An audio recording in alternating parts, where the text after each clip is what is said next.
That's very strange. I lost the visual for a second there. Oops.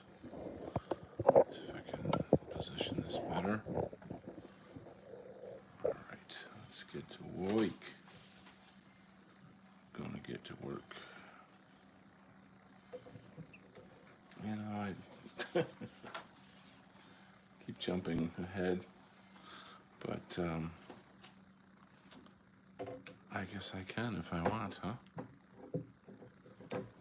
I mean, I'm my own boss here, aren't I? Isn't I? Ain't I? So, I don't like the word ain't. I think it's kind of low class.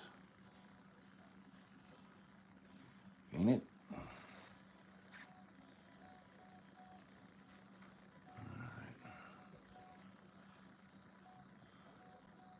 This is a very small panel.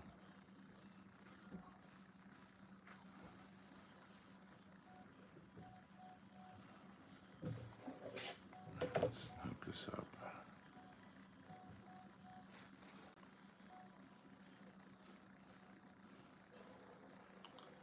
Got some Zeppelin in the background. Just slightly out of view from YouTube, hopefully. Is that American Counter-Revolution 2025? Well, golly, it's good to have you back, boss. You are kicking it, man. I'm so grateful that you come to these shows. You just got 10,000 points for most regular attendant. So put that in the bank. Send your kids to college. Thank you. Said you studied. Oh, I think you said you studied Buddhism. Yes, I did. What are your thoughts on more militaristic Buddhists like Baron Ungern Sternberg? He's a fucking hero, is what he is. I just today, like minutes ago, had the idea that there needs to be a movement to militarize all church communities in the United States and, more importantly, Europe, because the Crusades are not the Crusades. I don't know what you would call it. Like, I feel like the shit's about to hit the fan. Trump is going to get us. He's basically going to attack Yemen, obviously to protect the fucking Israel. But there's other factors involved, like the trade routes in the area and all that stuff. But it's just out of hand. It's out of fucking hand. And like, you know, the Crusades and things like that, they happened. I mean, we can talk Buddhism and stuff like that, but it's just what's a little more relevant to our people and our cause right now is that, you know, Christians militarize. And how that's going to happen is a very, very, very hard question because they're so peaceful. Zerna, Nightmare, Blood Moon. Do you know Ushio and Tora? Well, that's an interesting question. First of all, let me thank you for coming. And maybe I'll give you a little show of my book and you can check out more of my artwork. But let me first say that is a really cool name. And secondly, that I lived in Japan for a year.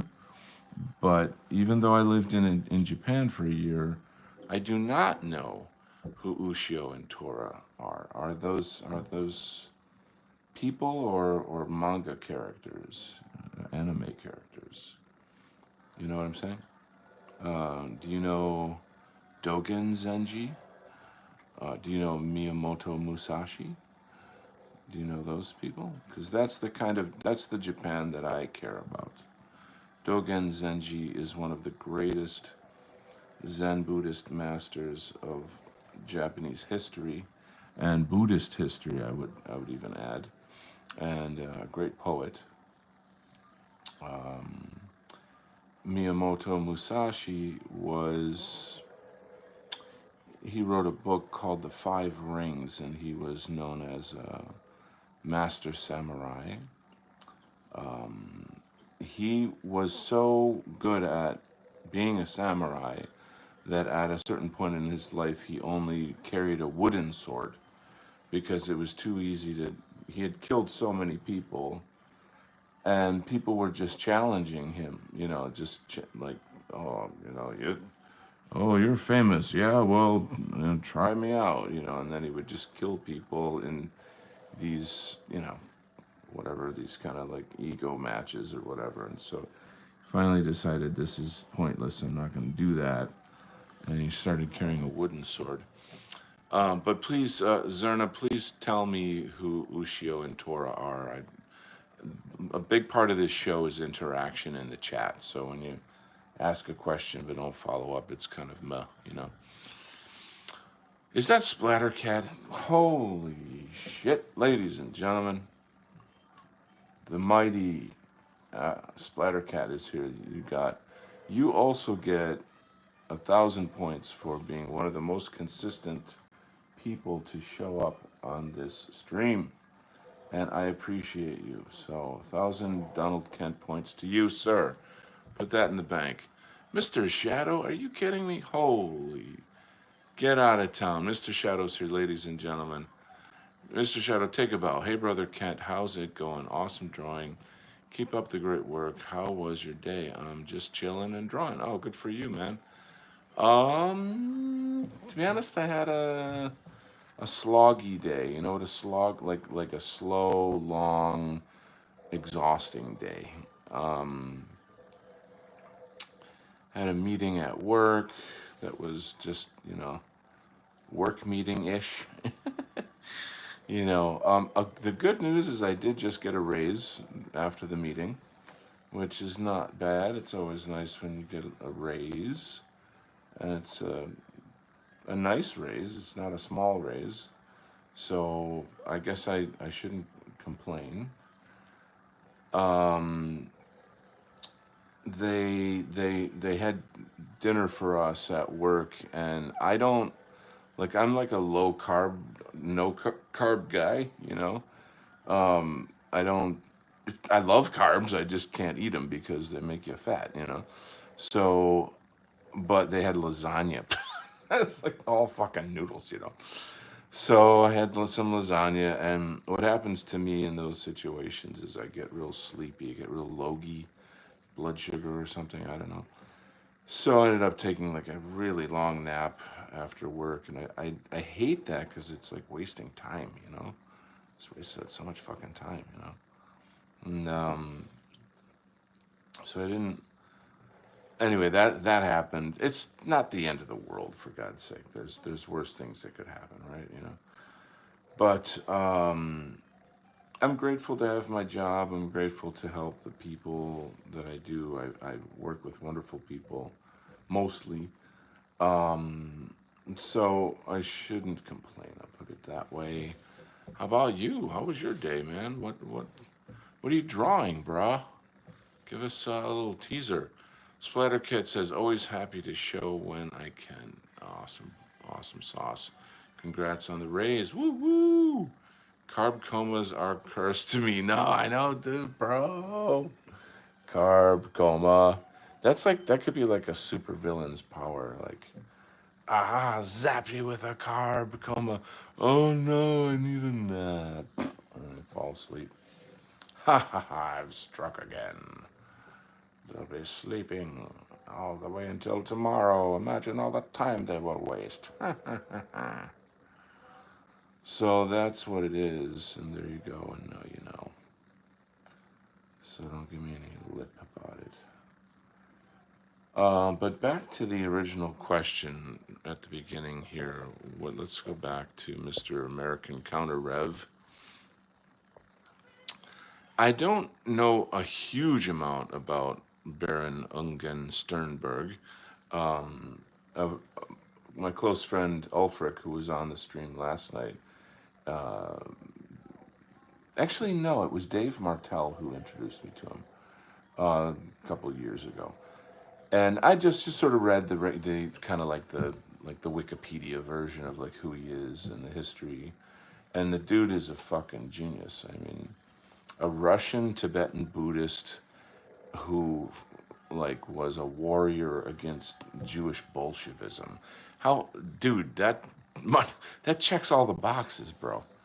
Like, fuck, man, I want to be that guy. You know, I want to be that guy. That guy's a king. He's a fucking king, dude. If there ever was one, that's a fucking king right there, bro. It would really be neat to see like him and Uncle A having a conversation. You know, imagine how that would go.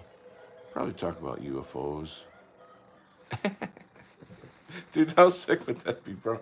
I'm like, okay, I got that's my next fucking comic book. Uncle A meets Baron Ungen Sternberg as they, Marie Orsic gives them the plans for UFOs, and then they go to Agartha and, assemble an army of Pleiadians or Aldebaranians to come back to the surface of Earth to rid Earth of Bolshevism once and for all time, ushering in a great, great renaissance of European civilization. Bro, man, I'm on fire right now. Bro, I'm on fire right now. See what you guys did to me? Fuck, man, I'm gonna get in. YouTube's gonna cancel me for all this, you know. Brohim. Anyway, and I've got some sick Zeppelin in the background that's setting me on fire too. Let's get back. So, militaristic Buddhism, that's a kind of a contradiction in terms. However, it exists. And one of the interesting things I can tell you about it, I don't know which page. I'm kind of looking around at pages and what do I want to do today. I think I sort of kind of want to wrap this up a little bit. It's not the most exciting page, but I feel like I need to work on it. Okay, so I went to Shaolin Temple. Now, for anyone who doesn't know Shaolin Temple, it is like the Harvard, Yale, Oxford of Chinese Kung Fu. It's the highest establishment of Chinese Kung Fu, and any Chinese person will tell you that. So, how the hell did Donald Kent get into Shaolin Temple? That's kind of a wacky story, but to get into it, and all of this is talking about militarized Buddhism. And I should say that while I talk about this, what I mean to say is that Christianity has to militarize. Okay, it has to. It has to. That's not an option. In European history, you had, you know, centuries of Muslim occupation in several areas, and part of the Crusades and other wars was to free Christian countries from Muslim rule, right? So we're already like like you know neck deep in that shit world of Muslim occupation, thanks to the you know who's, right, and all the horseshit and their fucking shabo goy fucking traitors, da da da.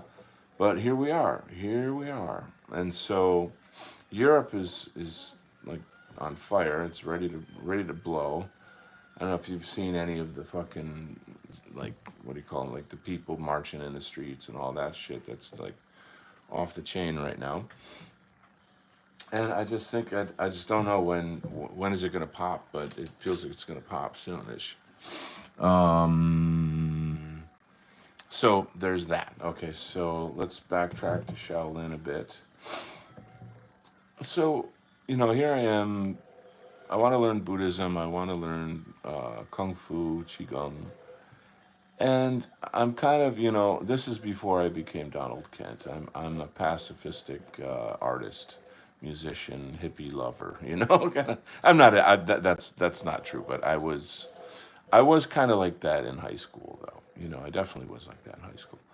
And then in college, I was a victim of a home invasion, and I got assaulted, badly attacked at knife point, and police, and it was a traumatic experience. Then I started studying martial arts to defend myself, and that led me on a journey. And I finally discovered the connection between Buddhism and Kung Fu, which was kind of karmic or wonderful in a way. I was like, wow, I can do these things together. They somehow are tied together.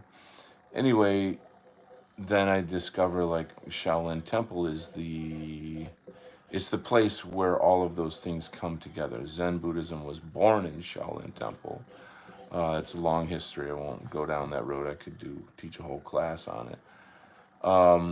And then there's these, I discovered a Shaolin Temple in New York City. Blah blah blah. Later, I moved there, and I'm one of the top. I've become one of the top students at the school. So I have a personal relationship with the monk there, and the staff and the community. Blah blah blah. And one day I say to the teacher, I'm like, like Buddhism is about like peace and nonviolence, and yet you're teaching us how to like maim and kill people. Like, can you please explain that to me? It's a huge contradiction. And the question kind of excited him a bit. He was like, "This is a really really good question," and he goes on to say like he gave several answers.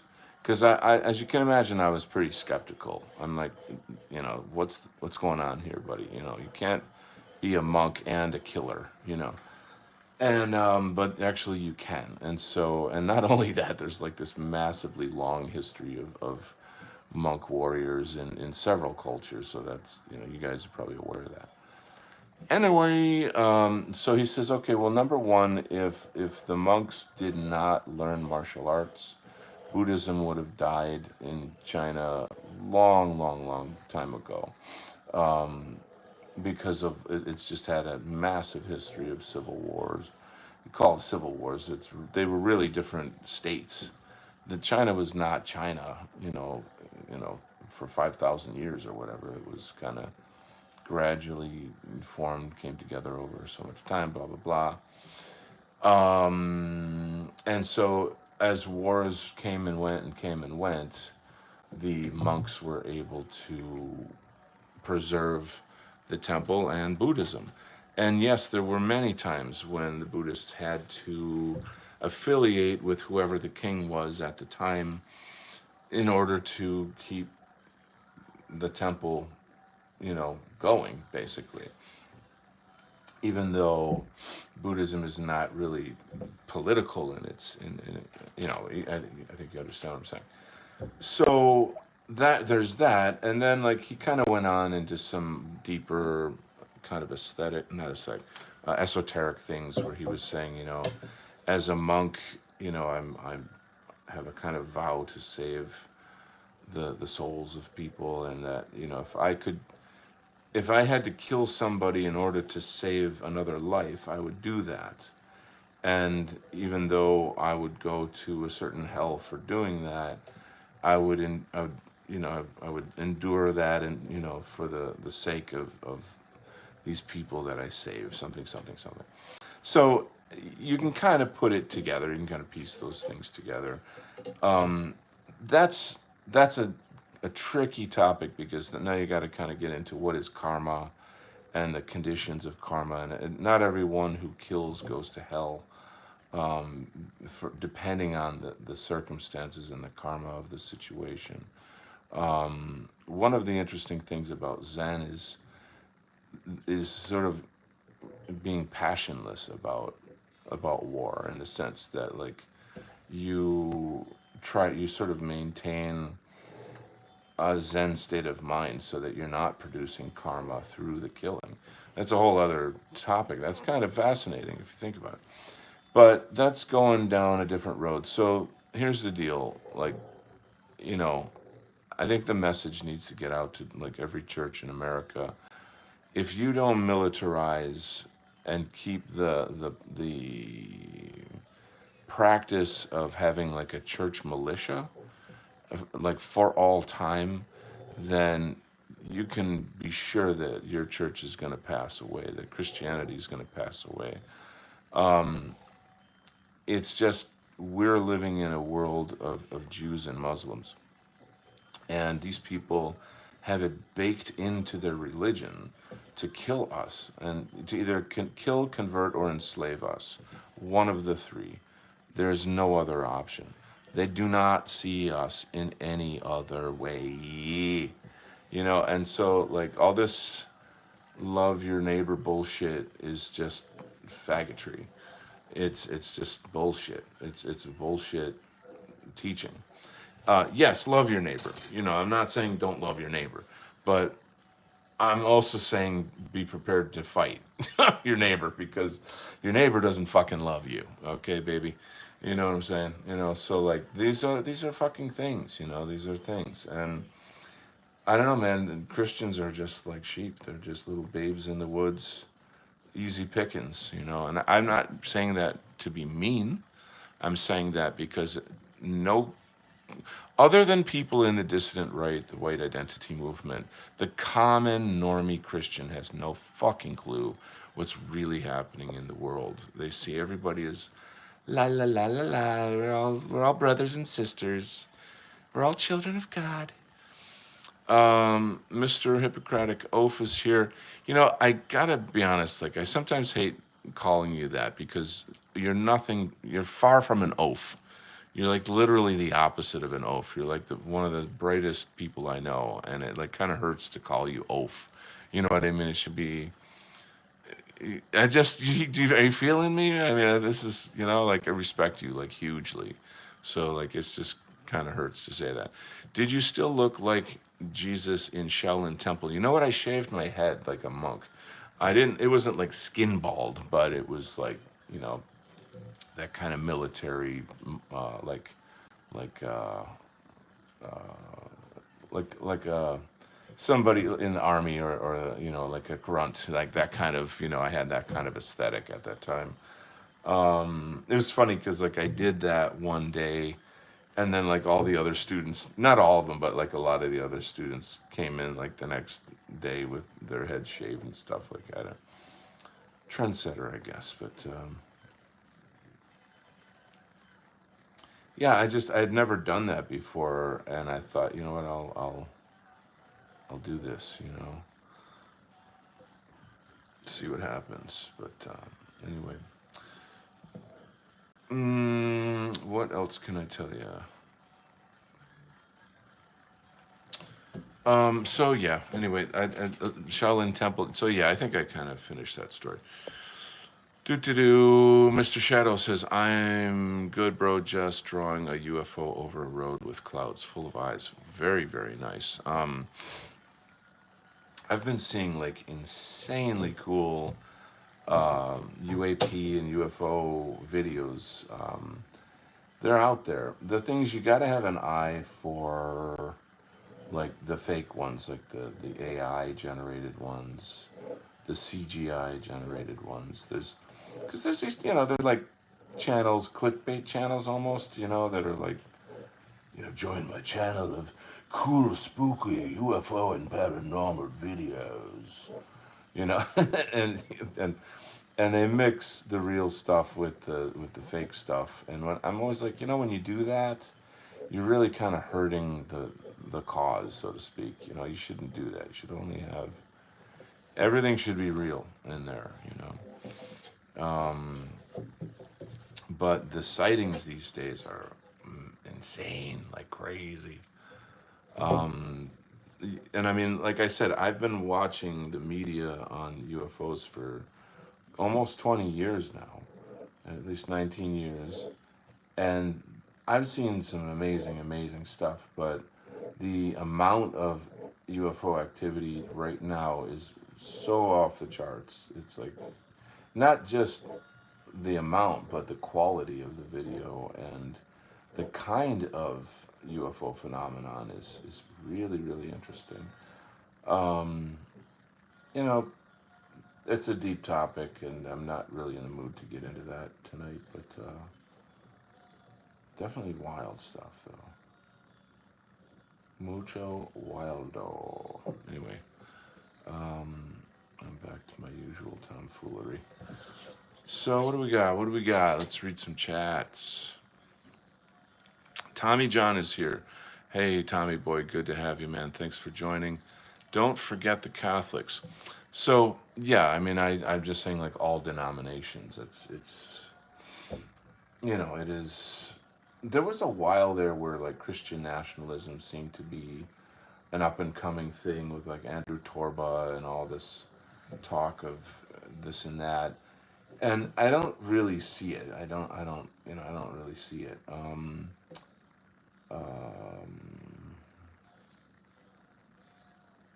it's kind of like somebody needs to head a movement of this kind. How it would happen, who would do it, blah blah blah.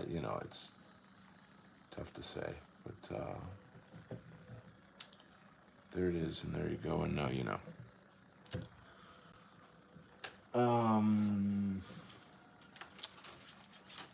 So I feel like sometimes I talk too much and I don't work enough. So I'm gonna kind of try to try to fix that, try to balance that out a bit, not be so. Well, I don't know. We sometimes we get into really good conversations, and I gotta focus on that a little bit. But so a little update on the music stuff. How about that? My dude who is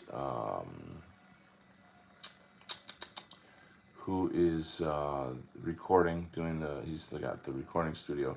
He's moving out of the recording space, and that's gonna take some time. Unfortunately, he said it probably won't be till fall, and I'm like, pfft. So. But another guy that I'm recording with is he's got some kinds of equipment. It's like digital. We need analog. It's just technical shit. But anyway, he's gonna start working on his end to see what he can figure out, and then we can try to get back into that. So unfortunately, there's a bit of a bump in the road with that shit. Maybe I'll work on this. I don't know if I want to work on this. I just lost my feeling for it. Maybe this guy. Yeah, this could be the one. Yes, good old Noah Hyde there. I'm like so backed up. I got so many pages. I've got to ink. This one I love. I think it's just got a real nice human feel to it. Like, the father he's like, I just got off the phone with Westgard. We're meeting up at Judeo-Christian News to rescue Sheepdog. It's good thing you showed up. Like, we could really use you right now. And he's like, hey man, I wanted to blah blah blah talk something something. I was wrong. I'm sorry, and I want to kind of reconnect with you guys. Oh yeah, all right, da da da.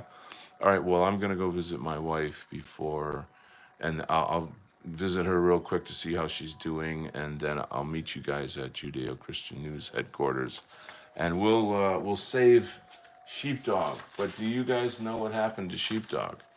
Which one of you is a true Donald Kent fan and knows the true fate of Sheepdog? What happened to him? Well, he was being tortured, and I can't find the fucking page anyway. Oh well. Oh no, here it is. He was being tortured by the evil diversity, equity, inclusion hire, and he told her, you know what, you will not replace us. And she's like, what did you say? You will not replace us. And he starts transforming into the sheepdog monster. And she's like, oh shit. And then she uses her superpowers to whatever that is, which is pretty gross. So this comic can be pretty violent. It's a comic book, but it's pretty violent.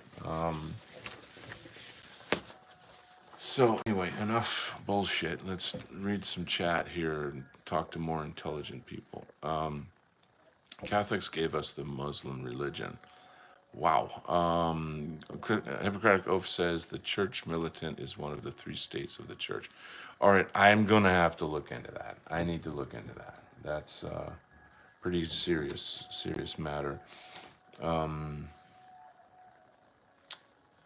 going to look into that. So, but first, I'm going to do this. So I heard that essentially the Jews created Islam. I don't know. I don't know those things. That's like, right? You know, like I don't. It's not even really a topic that I'm interested in finding out. I'm more interested in us becoming free of Islam, like getting Islam out of the West. You know what I'm saying? Like that's what needs to happen. You know, I don't give a shit about like, oh well, blah blah blah blah blah, academic jargon. You know, like no, get them out. You know, that's there's a phrase in Buddhism. There's a story in Buddhism where someone is like shot by a poisoned arrow, and you know the question is like, would you sit there and say now who shot this arrow, or you know what kind of poison is it, what plant did it come from, or what sort of wood is this arrow made out of, you know. You don't sit around asking those questions. Instead you're like, I need to get to a hospital immediately, you know. That's what matters, and that's where we are in the West. We've got to get, you know, we got to save ourselves from this shit. Oh, it's so easy to talk about this stuff, and how does it ever get done? That's the bitch of it. The bitch of it. There's a song in there, the bitch of it. Wow, interesting. Speaking bitch of it, I have a follow up to the story that I had with you guys yesterday about that those liberal women that went after me on social media and the friend and all that. I think you guys were here for that yesterday. You know, I knew I was going to lose a friend. You know, I knew it, and I just was like, it's just kind of a matter of time. You know, and like the following day, I liked a post from like the boyfriend of the girl that was sort of attacking me, and he just replied by saying, you know, I have to acknowledge like this is the situation, and like I don't want to hear and why. I don't want to hear your reasoning for anything. Their emotions come first, and that's non-negotiable. In fact, don't even reply to this text.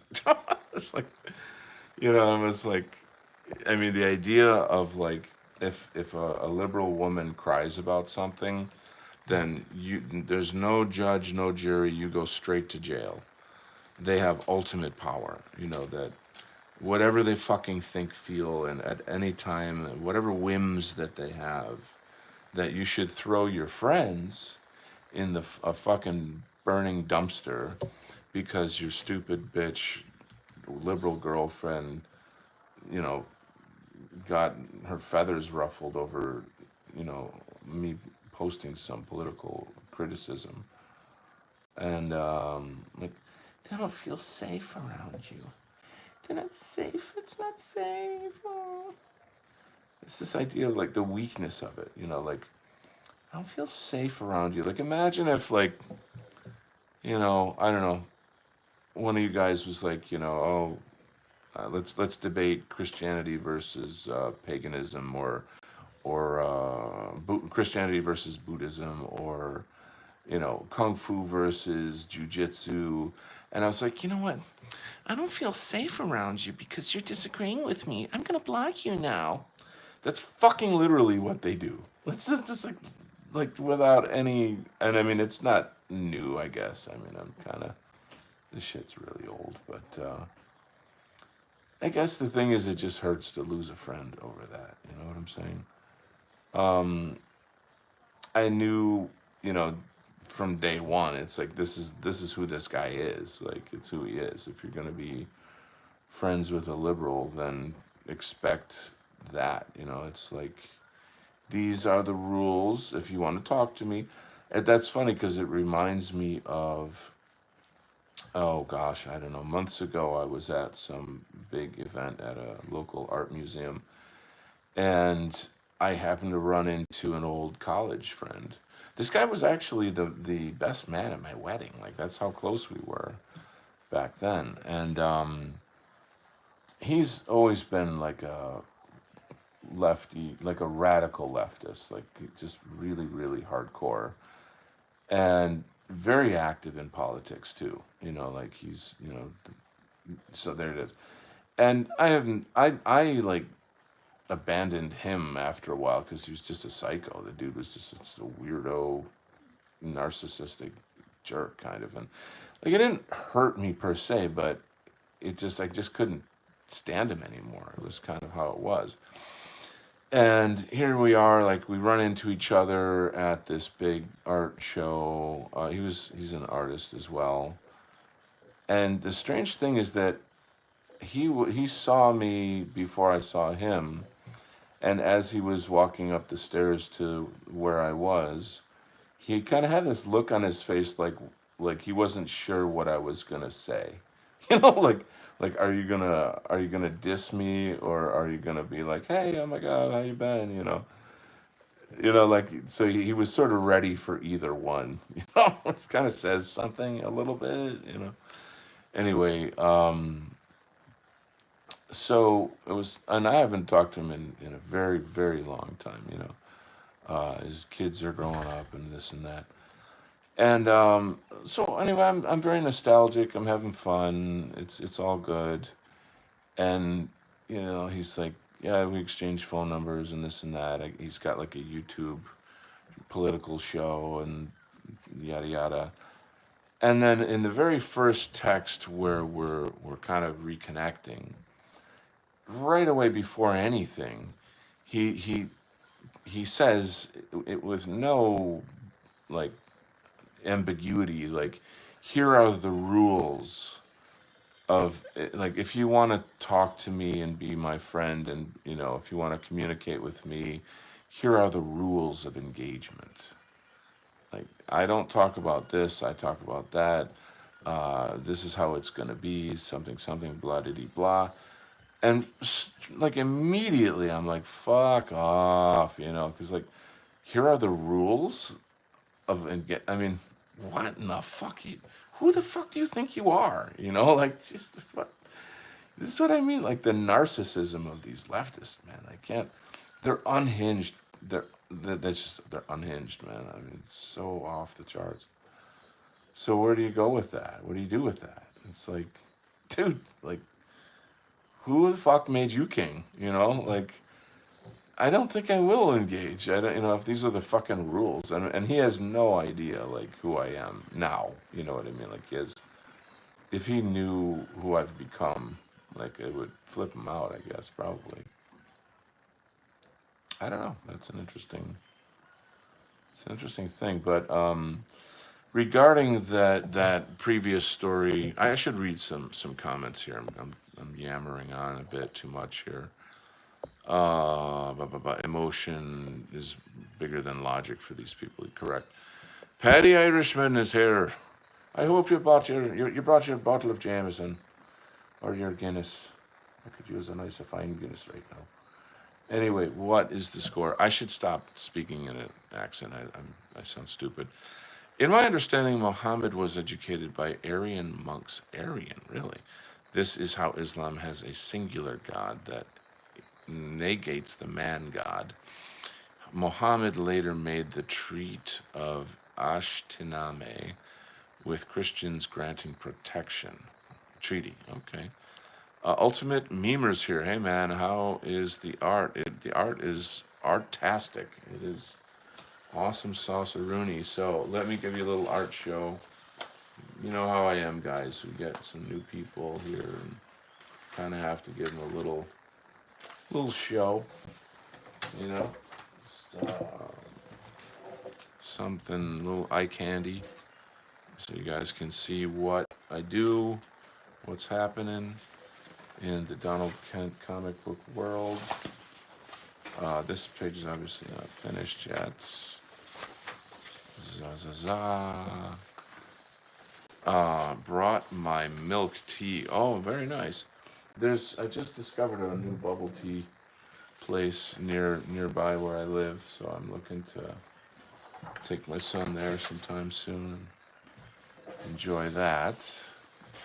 I learned how to make bubble tea when I lived in Taiwan, actually. I was gonna open up like a tea house, like a Chinese tea house in America. But the numbers just didn't, it was just too risky. Speaking of Muslims and, like destroying Christianity, that's in my comic book as well. So this is a crisis. Anyway, so there's our man, militia man. Let's see. Kind of lost track a little bit. So I don't know. I guess it's not really fun listening to me complain and shit, so I'll probably stop. But I'm a little brokenhearted right now about that, losing that friend. It's so weird though because it's like I knew this day was coming, Somehow I just knew, It's a shame. The funny thing is, like, I even went back and checked my social media to see if his girlfriend follows me, and she does. And I've been posting kind of like right-wing content for quite a while. And I'm like, how can you not know, like who I am or what I do? But here's how it works: is like she had a friend who somehow stumbled upon one of my posts where I was critiquing white liberal women as like enabling Muslims, and I'm like, the trajectory of this is that someday you're going to become sex slaves, and that's a pretty harsh thing to say, but it's totally true though. You see what I'm saying? And it's the idea is stop enabling them so that we don't get to that point. And but being a liberal woman, she's beyond critique. You say something about criticize her and like just total fucking meltdown. So she goes crying to her friend, like, oh, I'm gonna, I gotta, get some people to gang up on Donald. And then, of course, the friend has to get involved now, right? And that being the case, like, okay, well, then you've got to get the boyfriend involved, who is my friend, and now that's the end of everything. So, the end. It's a thing, you know? Anyway, I guess I'll just keep going on this page a bit. What is new here? I will be back. Okay. Hippocratic Oath says if you go to South Carolina and they offer you sweet tea, say no. Even a hummingbird would say that's too much sugar. Wow, it's that sweet. Oh boy. I'm more of like a sort of a not sweet tea guy, like regular tea. There was a time when I was really pretty serious about it. Like tea in Asia is like wine in America. They have connoisseur teas. They have many ways to make it. When I say make it, I mean like if it's on this side of the mountain or it's harvested in this way or whatever. There's many different types of flavors, and they can be very expensive. And then on top of that, they have like a tea culture that is really exquisite, and like really ornate wood carved tables that are special for tea ceremony and various things of this nature.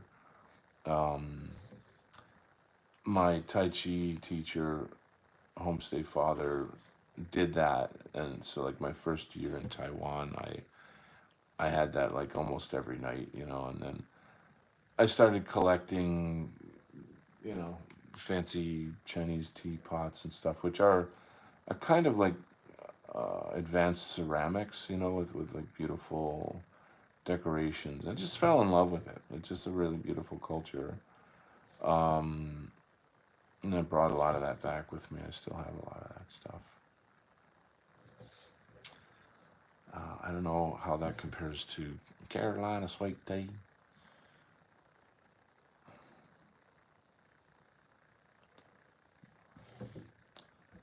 Nothing could be finer than to be. Sorry. I think we need to pop my music on. YouTube is saying, "Are you still there?" Um, am I there? I don't know. Where is my mind? Where is my mind? I'll be back in a second here, gang. Ronnie's just gonna hang this up for you so you don't have to just look at a plain white table. All right, I'll be right back.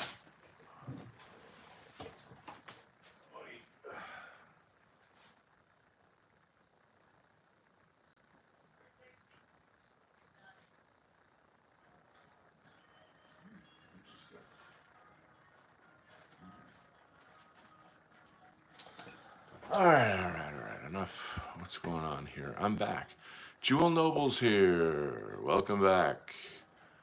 Let me see. Patty Irishman says, "Oh, I went bad.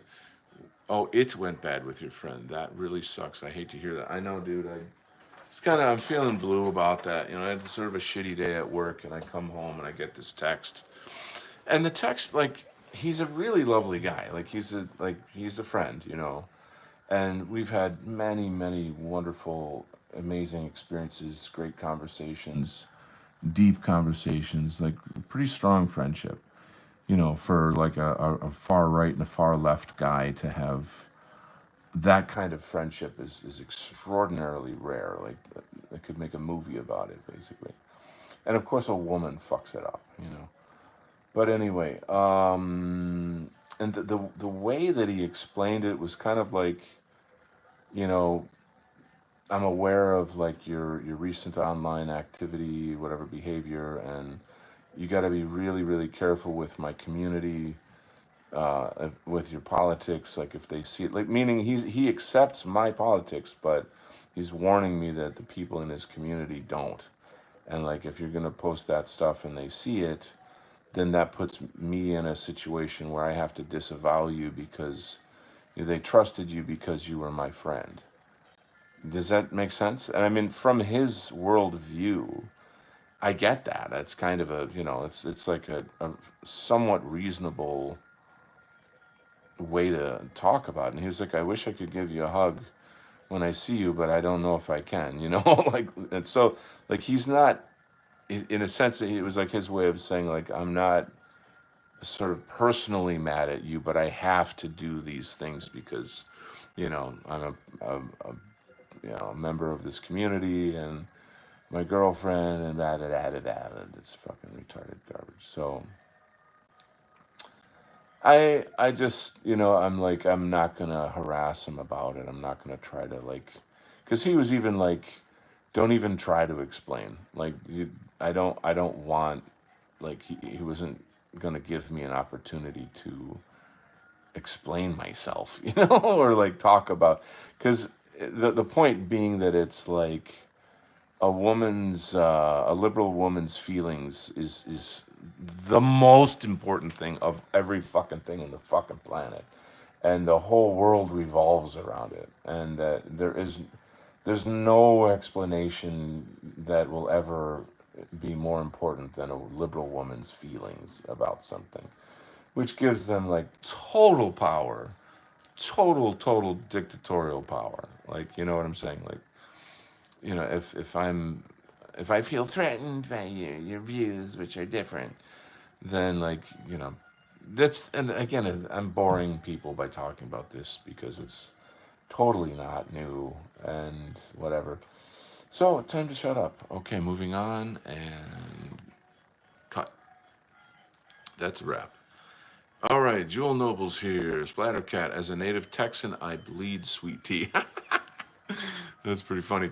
Splatter says, but not that sweet.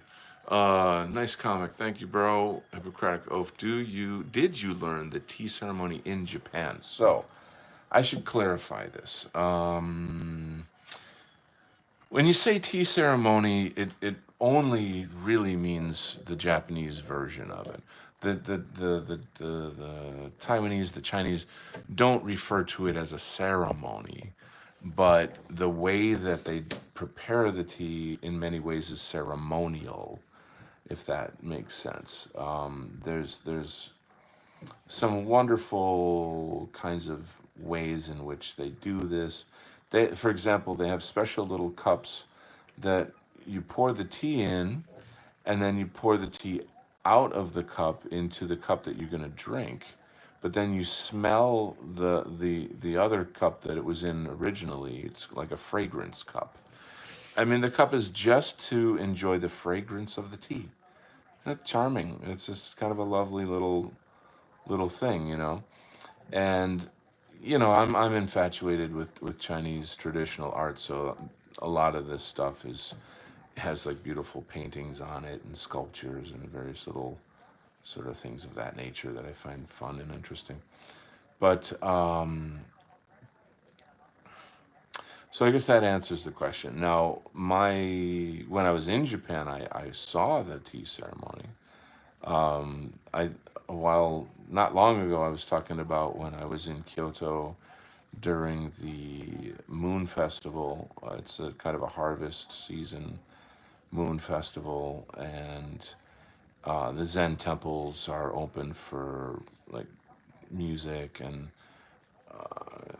celebration of, it's just a kind of indigenous thing where you're celebrating the changing of the seasons, blah blah blah, harvest season, all that. And I watched, like a woman in a kimono do like a tea ceremony thing, and they had koto music and shamisen music and all kinds of neat stuff. It was just really lovely, just nice cultural experiences. I hope that answers your question. All right. So, Patty says it definitely sounds like this woman held a dagger to his back. Culturally, America is different. It's so big that different communities can band together in their own areas, unlike here. I- you know, I think you're very right. You're very, very right. That's a pretty big topic. Patty says, I have friends, all political stripes, and we all just have to cooperate as best we can. The country is too small to always fight or flee. That's fascinating. I just find it kind of interesting how the left, like the far left, or I mean, is there any other left but the far left? I don't know. How they are somehow able to isolate themselves in like a bubble where they just surround themselves with their own kind, and as such they have these kinds of experiences where you know they kind of weaponize their culture against people they don't like, people they don't agree with, and they can just remain in that bubble, and that's it. There's nothing more to it.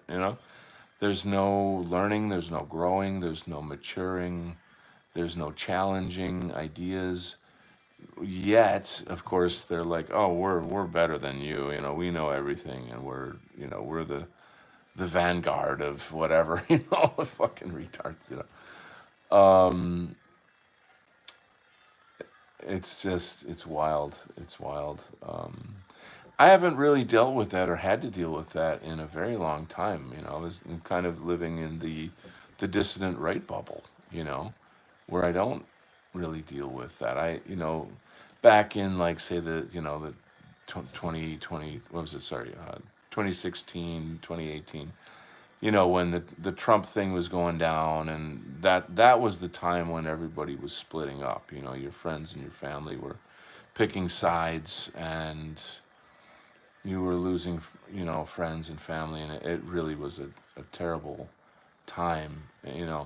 But it's been so long since then, I haven't really experienced that. I In another sense, it's amazing that I've gone so long as a far right shit poster on social media, and no one has really done or said anything about it. Like, I've discovered that a lot of these city folk are actually very sympathetic to us, but they just can't say it. They can't express it because they live in the fucking city. You know what I'm saying? Like, they're gonna get lynched or something. I don't know, lose their job or something, and I don't know. But yeah, it's kind of fascinating. Oh man. Okay. So this and that, talkie. What do you got? I have friends on. I read that. Tommy John says COVID pushed both sides farther apart. Freaking excellent point, bro. Most excellent. I think there were really two paths back then. It was like you you use this time to start researching what's really going on in the world, or you hide in your bomb shelter and tune into CNN every 15 minutes to get an update on what to be afraid of and what's the next jab that you're supposed to get. You know what I'm saying? And those who took the fear route instead of the wisdom route, where are they today? I'll tell you something very, very tragic on that topic. Just like a day or two ago, there's this beautiful girl that I know from the house music scene. Gorgeous, lovely, lovely girl. We're friends. I mean, not like best bud hangout friends, but you know, we're close enough. Through she's like an ex girlfriend of one of my close buddies, so that's how we became friends. Well, she's been out of it for a while. Like, she's just like opted out of society. Like, she's just at home all the time, and something was wrong, and I wasn't super sure. I think she was having some kind of anxiety issues, or I wasn't 100% sure what was going on with her. And then just recently she posted something that she has to wear this heart monitor. Now, this girl's probably, shit, I don't know, somewhere between, she's probably around 25 years old, wearing a heart monitor. Think about that, guys. There's other girls on the scene. There's one that was posting about she's got long COVID and these really horrible side effects. This girl is suffering terribly. And she's like 30, in her early 30s. Another, beautiful soul, lovely, lovely gal, that I know from the dance scene out there. And I sent I have a buddy who's like a kind of an expert researcher on a lot of this stuff, medical stuff. I sent him the photo of my friend with the heart monitor thing. And, I kind of kept her face off the image and give her a little privacy, whatever. But I was like, dude, do you have any treatments I can send her? Like any, and he suggested, you know, look into this doctor or that doctor. I forget their names right now. I can't pronounce them very well, but I'm aware of these various doctors that are like the guys that are out there in this field right now, coming up with like treatments for vax damage. And but he said, in his estimation, she's gonna die. He's you know mainly because like when you're at the stage where you have to wear a heart monitor, you're kind of past the point of no return. They can slow it down, but in his estimation, she's gonna die. She's 25 years old. She's a beautiful, beautiful girl. You know, could have she could have been somebody's wife and mother, and she could have lived a normal life. You know what I mean? This is who will pay for the crimes of this genocide? When will they pay? When will they pay? Tommy John says, dyed your hair blue and still wearing the mask. Da da da da da. I actually saw some lady wearing a mask like the other day, and I was like, seriously, still, I don't know. The propaganda runs deep, my bros.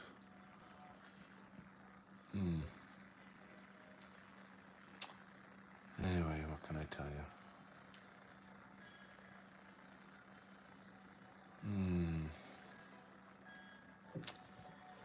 It's tough out there.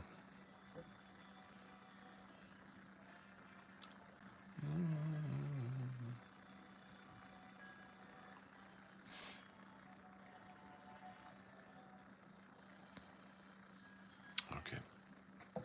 I have to view a message here. Patty says that's really yes. Let's show that. That's really fucking. Oops, what happened? Sad people make mistakes. It is tragic, yeah. Hippocratic oath says our actuaries noticed that it was the first time that white collar death, our customers, exceeded blue collar death. Ugh, ugh, ugh. Yeah, there's so much about it. Oh, it's just so fucked up. Let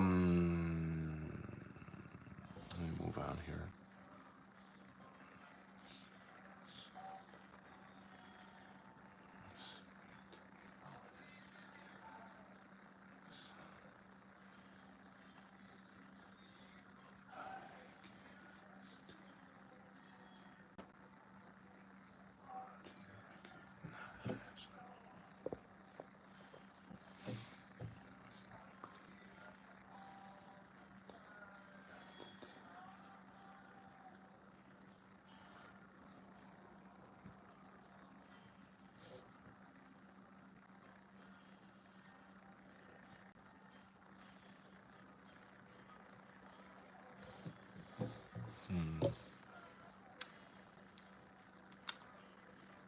So what else is going on?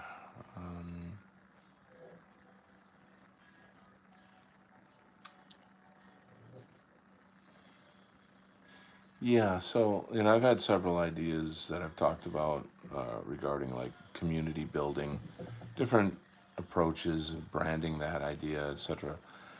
And I think about it a lot. I've got different approaches that I'm just always kind of thinking through.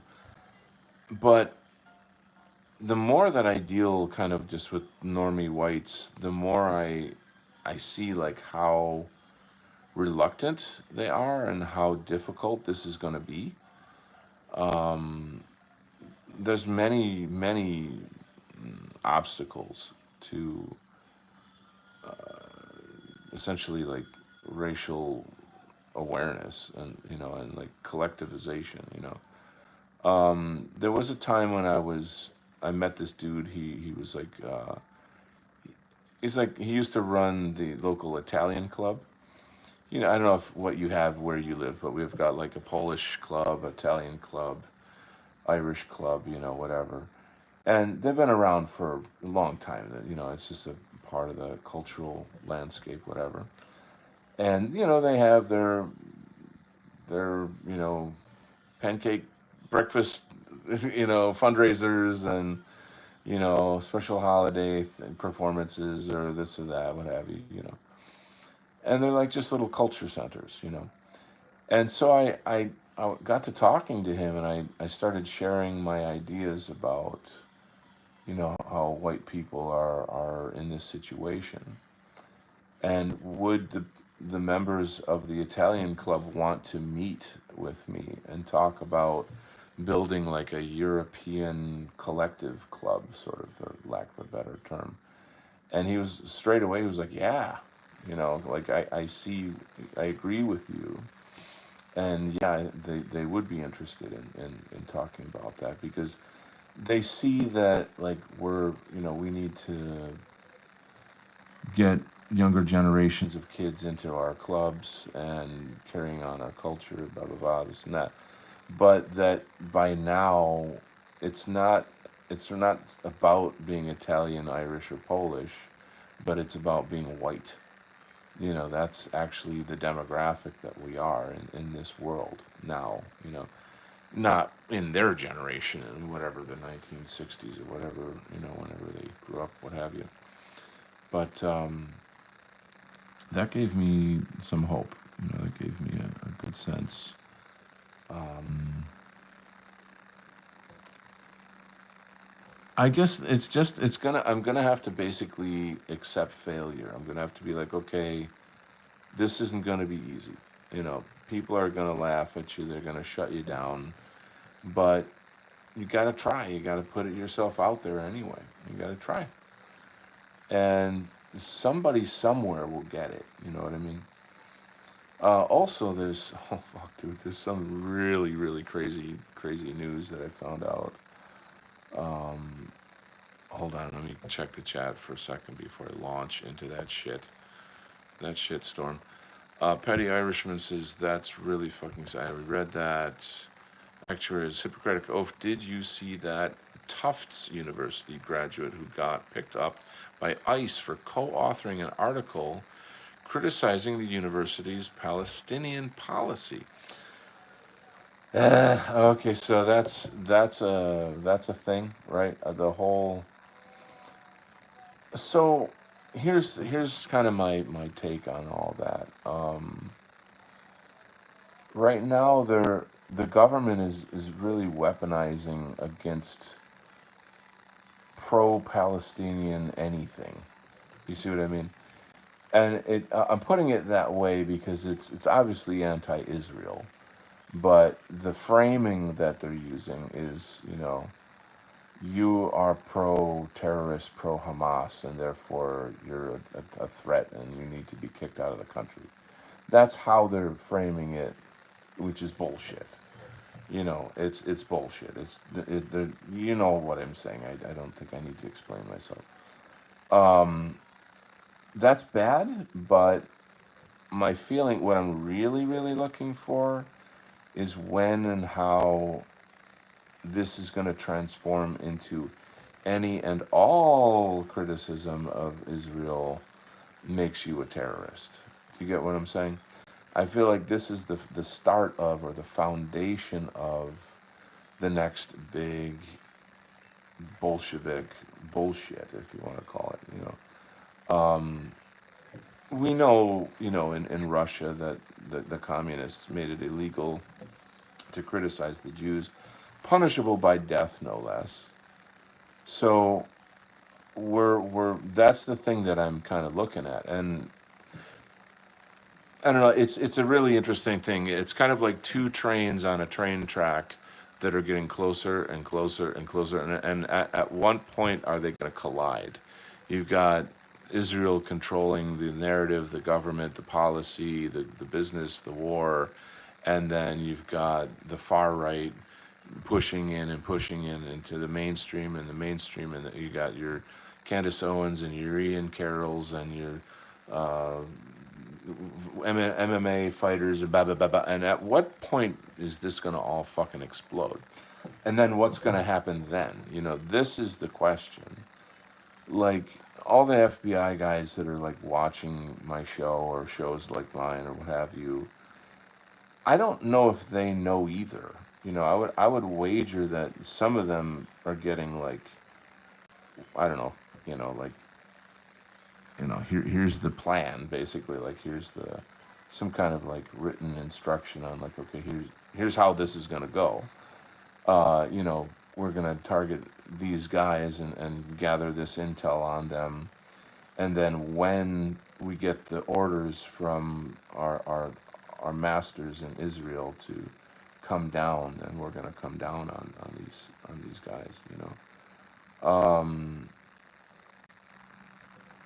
It's happened already in like the UK.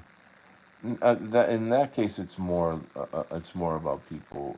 protesting Islam and rape gangs and all of that shit. But I think over here it's going to be more about uh, Israel. I could be wrong. We'll see how it pans out. But I really wish these feds would fucking switch sides, and be like, wow, I'm anti-American. I'm anti-freedom. I'm fucking up my own people, my own culture for generations to come.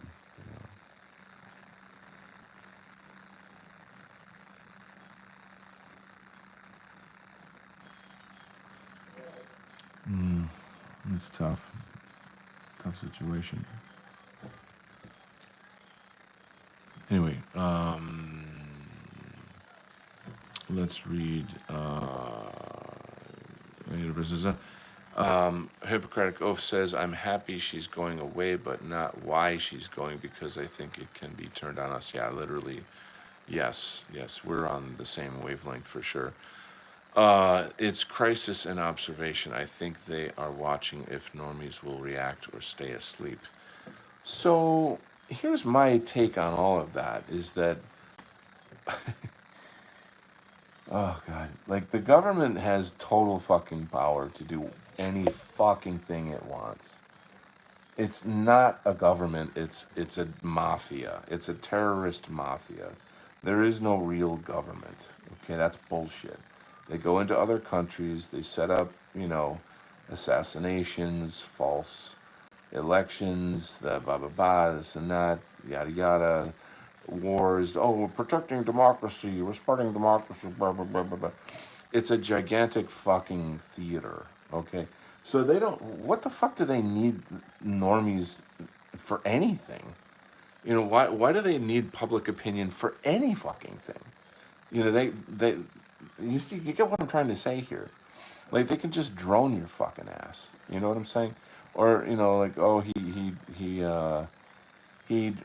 committed suicide, or he drowned in a freak accident, or his car exploded, or he got on the wrong plane and it crashed, and so many fucking ways. It's a joke. We're living in a joke. You know.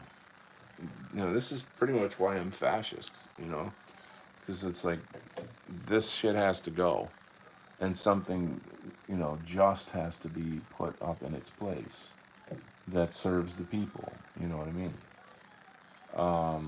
Properly. You know. So, of course, like, did you just say fascism? Not the leftist version, my guys, but the Giovanni Gentile version. Giovanni Gentile? Who's that? I've never even heard of him. Oh, so then you don't know what fascism is. Oh, okay. All right, well, you go do some reading and get back to me. Ah, gotcha. I gotcha.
Can you guys hear the music in the background?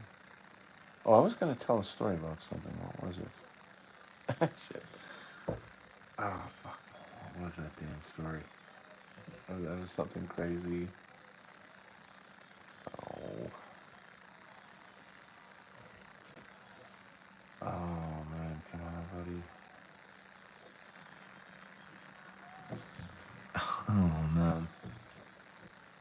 guess I should make notes or something so I don't forget shit.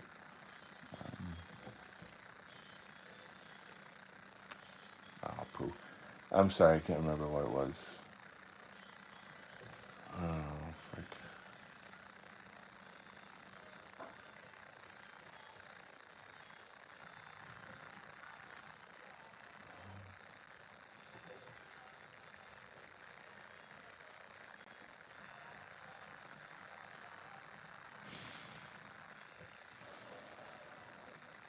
Oh, fuck, that's driving me nuts, man. I can't remember what it was.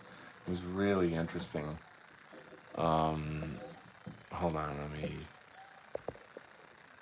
back out a bit here. Um, Hippocratic says that's what Reverend L. Sharpton said. Keep your guns. We have the drones. Was the J.D. Vance, Pete Hegseth, Mike Waltz Signal app fiasco real or play acting? So I just saw that. If that is a real leak, then our government is pretty fucking retarded. You know what I mean? Like that's some high level DoD security shit to be leaked. Like oh my god. Um, I don't know. There's a side of me that feels like it's real, but at the same time, you're like, it's just too. It's such a hot potato that it's kind of hard to believe. You know what I mean? And like, it doesn't. It wouldn't surprise me that these guys would just text each other like plans to bomb Yemen or something. You know what I mean? That's not encrypted. You know what I mean? Like I don't think they're like more intelligent than Hillary Clinton, basically. JD Vance, fucking guy. He works. I forget the name of the company. It's got a weird, one of those like weird future name companies, and they build the technology for facial recognition, which is being currently used in Israel to create kill lists of Palestinians. Isn't that cute? They'd never use that on us, my goys. They would never do that to us. America is Israel. You know that, right? It's just an extension. Okay, they've colonized us. Okay, America is Gaza. Okay. Nick thinks it's a setup because Thiel wants his boy Anton to take Mike Waltz's job. When you say Nick, you mean Nick Fuentes? I don't know any other Nick.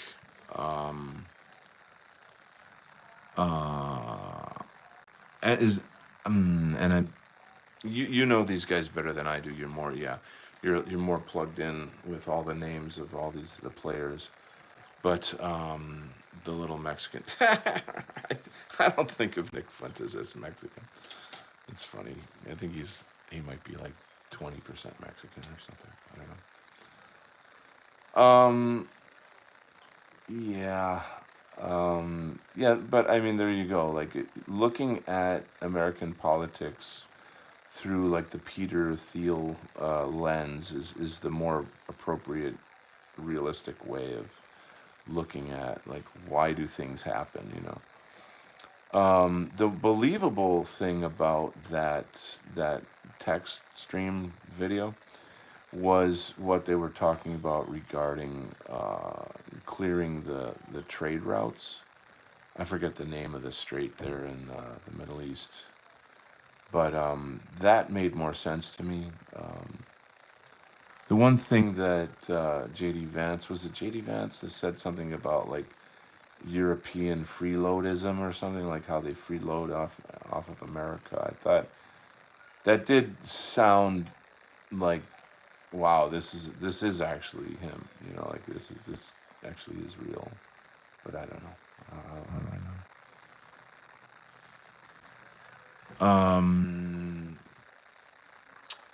I think you are talking about Lavender AI system used by the Israeli military generate target lists for assassinating Gaza. That wasn't the name of the company that I'm thinking of, but like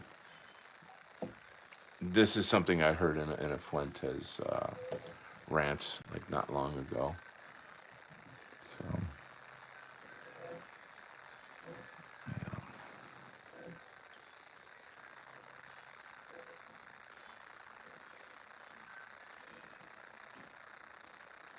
It's funny. Fuentes is kind of like the Richard Spencer of our time right now. You know what I mean? Because like back in 2016, 17, 18, it was Spencer. You know what I mean? He was hail our people. You know, that was like he was the guy. You know, unite the right. You know, all that stuff, and then the fucking shit show. You know,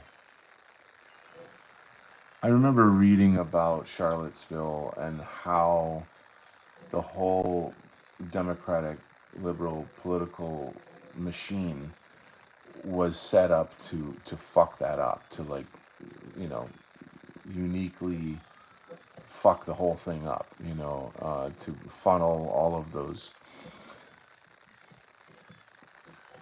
violent, like sort of leftist people into the right wing crowd, and you know, cause the shit to go down, and just having militarized police on hand.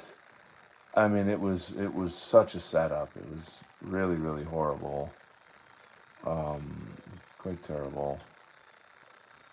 I remember I was talking to my brother. Oh no, this was during January 6th when we just, I don't know, we were on the phone or something. I can't remember what happened, but he said like, "You're not in DC right now, are you?" You know, like he literally, like he knows me well enough to be like, "Tell me you're not in fucking DC right now. You know, I want to make sure you're not there. You know." And no, no, I'm not. I'm not there. You know, I wasn't in DC on January 6th.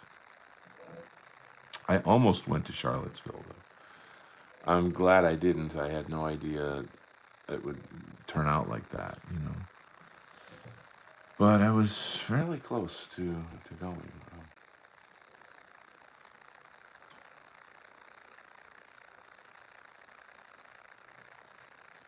I think so many of us were just so fucking naive back then. You know, we really believed that we could do these things. You know,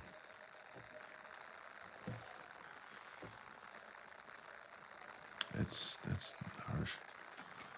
You know. Anyway, moving on. Reading the awesomeness from you guys. Scroger says, until Dickie was telling people to get the jab because it's Aryan science. I'm not sure I catch your meaning there. Splattercat, I like Mark Collette. He seems to go out of his way to be nice to people with huge egos. I'm a massive Mark Collette fan. I consider him a friend. You know, we've corresponded. He's a big supporter of the arts. You know, we've done different shows here and there, whatever. I think he's definitely one of the heroes of our cause. You know, he's got his place in the history books for sure. Um,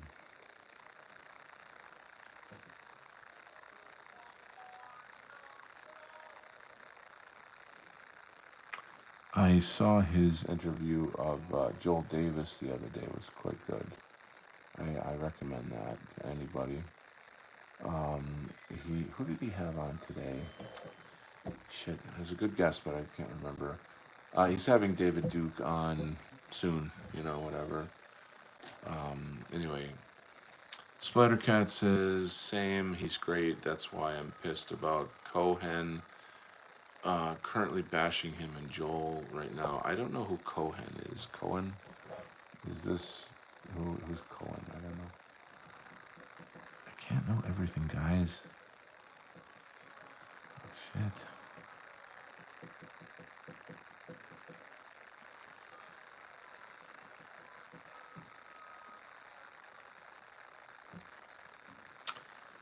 Anyway, what do I got? I got a lot of backgrounds. Cohen, no white guilt. Oh, I see the play on words you're talking about. Um, yes, I get your point. I kind of have a policy of like not going there, on certain thing. My whole thing is like I don't want to create infighting. You know what I mean? I'm friends with many people in the Know What Guilt community. I don't want to counter signal people, but you know, it's these people do what they do. You know, um, I have a theory about that. I always feel like it's really vital that our so-called leaders, that they put their egos aside and that they put the movement first, and like attacking other content creators, influencers is not helping the cause. That's my that's my take on those things, and I stand by it. I feel like ego is a very dangerous, damaging force. We got a lot of big brains in this cause. We got a lot of big egos, and you get, they Chinese say, what is it like? Two tigers can't live on one mountain. It's like, so you see what I'm trying to say is like I feel like let's just work together and not against each other. I don't think that's really hard to do, but Jason is very very strong on his opinions, his beliefs on things, and that's a brand. If that's the brand that you like, then that's the brand you get. You know what I'm saying? But it's clearly not helping him for sure. To be doing this. He could be working with these people instead. But who am I? What am I? I'm small potatoes. I'm just Donald Kent. What do I know?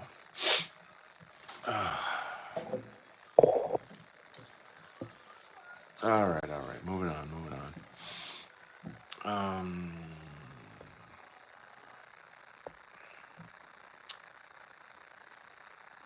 Uh,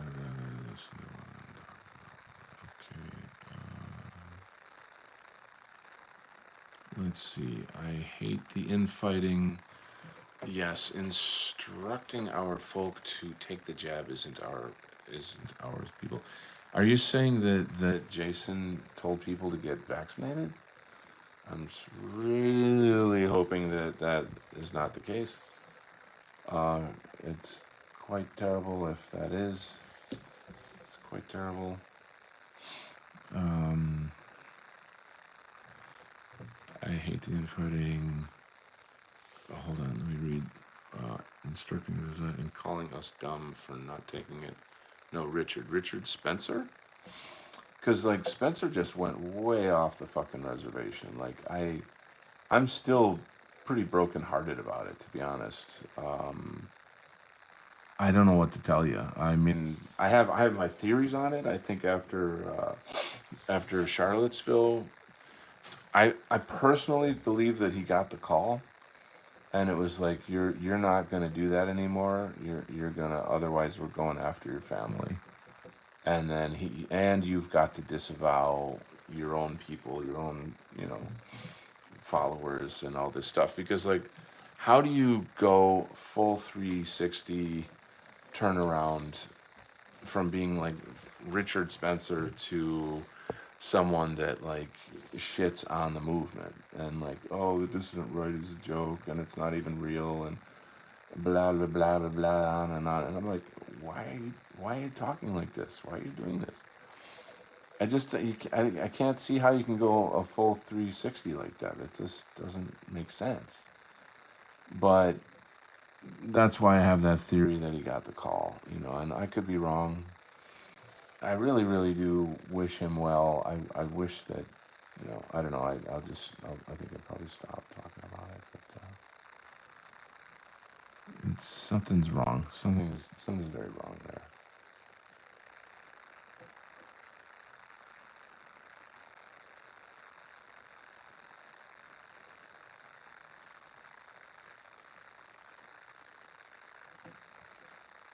Hmm.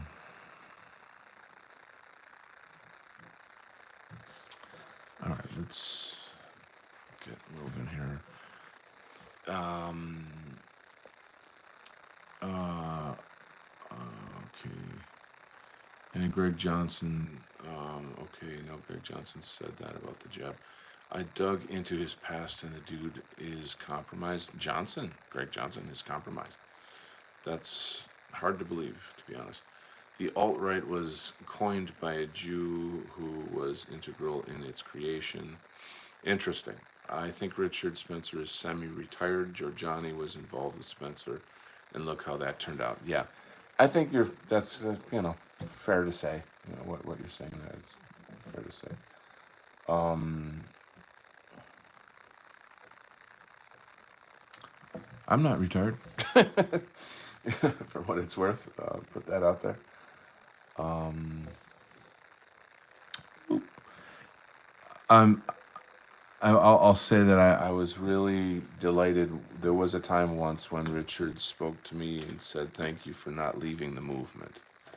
I'll never forget that he said that to me. And that was a really beautiful moment for me, because like people like him created me. You know what I'm saying? Like when first I saw him on, I think it was Fox. It was one of those conservative news shows, and I had no idea who he was. He was just, hey, today we got a special guest, Richard Spencer, da da da. The white people this, white people that. And I'm like, fuck yeah.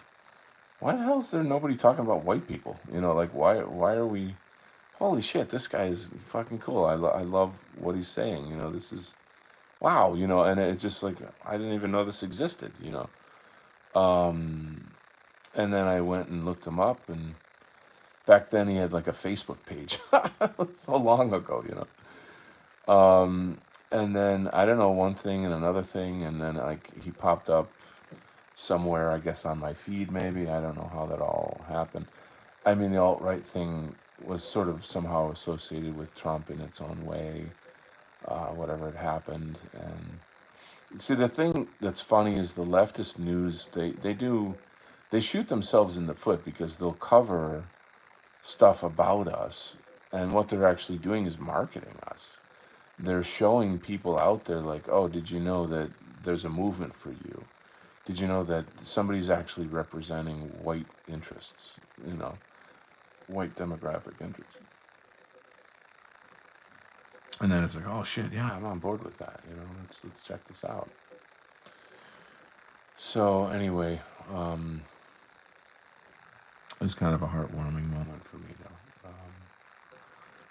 My affiliation, or not affiliation, my communication with Richard was through my friendship with Mark Brauman, who's still good friends with Richard. So that's kind of how that all fell into place.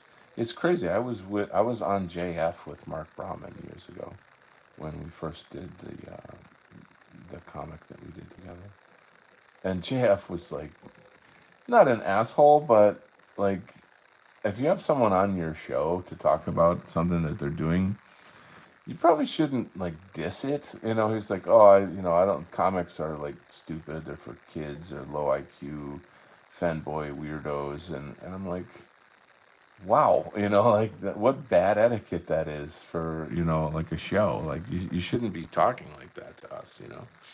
A little on the crude side. But sure enough, I was able to say like, no, this, that, and the other thing, and I kind of stepped in there and did my shtick. So I don't know that we won him over, but it was at least fun to be on the show.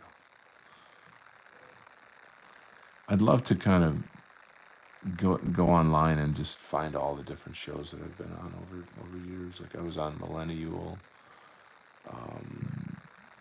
Of course, I've been on millions of like White Art Collective shows. Somebody on Substack contacted me and was like, and tell me about the White Art Collective. And he's got a really great Substack, good articles and whatever. And I thought, oh, okay. I don't know.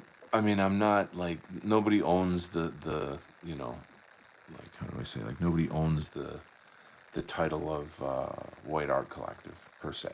You know, I guess Jeff did. I don't know if that copyright would go to his family or you know what I'm saying. Um, but I wanted to carry it on. It's just that it's kind of sad that just sort of the way things fell apart. But if I talk about it, it just kind of gives our enemies something to snicker about. So I'm not gonna do that. Um, but what I'm trying to say is that it still lives on in me, and I will continue to carry the torch.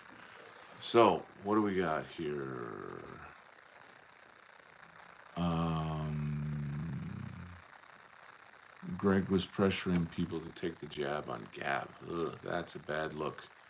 Spencer, thank you for not leaving the movement. Kent, no, I am the movement now. Oh, Jesus.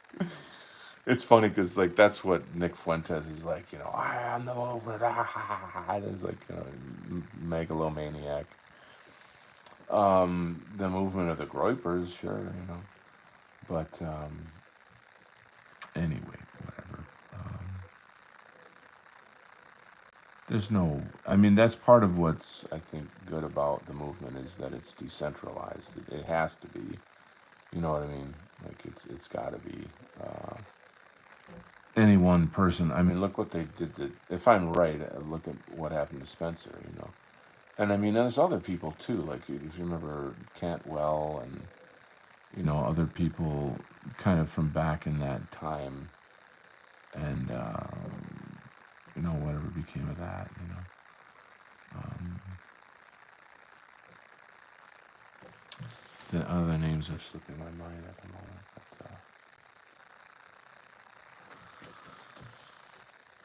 So, yeah.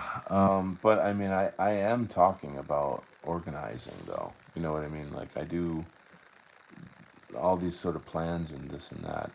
But it's not like organizing the dissident right. It's not organizing like a that. It's getting normies to come together and recognize, you know, what's happening in the world and to get them to build communities, you know, communities where we take care of each other.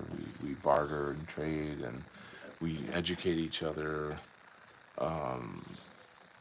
you know, create like a kind of an intra economy. You know, it's like a way to weather the coming hell, you know, with like societal collapse. You know what I'm saying? Um,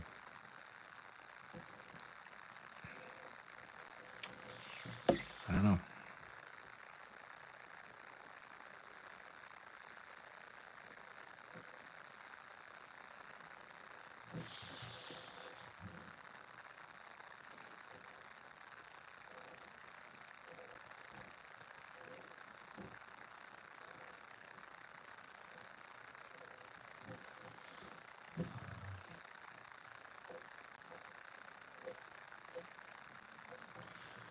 So what's next? Check out Paul Gottfried. Yeah, I'm aware of all that. I'm aware of all that.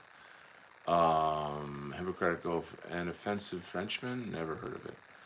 I'm not sure what that's in reference to. Scroger says, when there's Tara McCarthy, actually, I'm a fourth generation Holocaust survivor. Oh, God. Oh, jeez. That's why the National Alliance fell, because it was centralized. There you go. Scrouger says, I've watched these people like a hawk for the past 8, 9 years. Jose Sanchez is here. Safe Haven. Welcome, Jose. Let's see. Hippocratic Oath says the Amish already built that barter economy, cultural, cohesive, unified religious community. Yes. Do you remember what I said the other day about speaking to an Amish woman? About like what would it take to convert to being Amish? And then she was saying you should be a Mennonite instead because it would be too difficult to like go from being like a modern person to an Amish person. You probably remember that. Anyway. Moving on. Scroger says control op is massive within our circles. And 101 tactic, why wouldn't our enemy use it? Well, they do it and it's everywhere. You just need to remove the cope, etc., etc. Interesting. Um, I mean, I know I agree with you that that's a good take. It's well said. That's sort of kind of why this whole thing has to be decentralized. It's got to be localized, community oriented, all of that kind of stuff.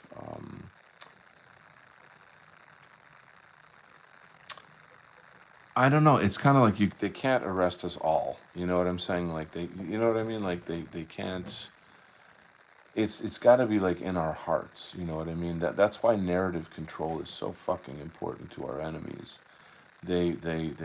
I guess that answers my question. I remember before I was talking about like, why the hell does the government care? Like they can just do any damn thing they want. You know what I mean? Like just go start wars and take over countries and imprison people and do any fucking thing you want because who can stop you? You know what I mean? And but I think what it is it's about what's the word? Just people going along with it. There's a word for that. Compliance? Yeah, compliance. So people have to comply. And I mean, the jab is a perfect example of that. You know, like they were talked into it, they were scared into it. And then they policed each other into doing it. You know, I mean, you guys might remember they talked about like, you know, imprisoning people who wouldn't do it or something, or like making them homeless or getting them fired from their jobs because they're not jabbed and all this shit. You know, it was a bad time. You know, I don't know if people remember quite how bad that was. You know, but it's a great testament to how much control they have. They really do have that much control where they can weaponize the people against each other. You know, and with that, that's another reason why they want to depopulate us. I think is because it's like how much control can they have? Like if they have less people, then they're easier to control. You know, it's all part of the game, as you know.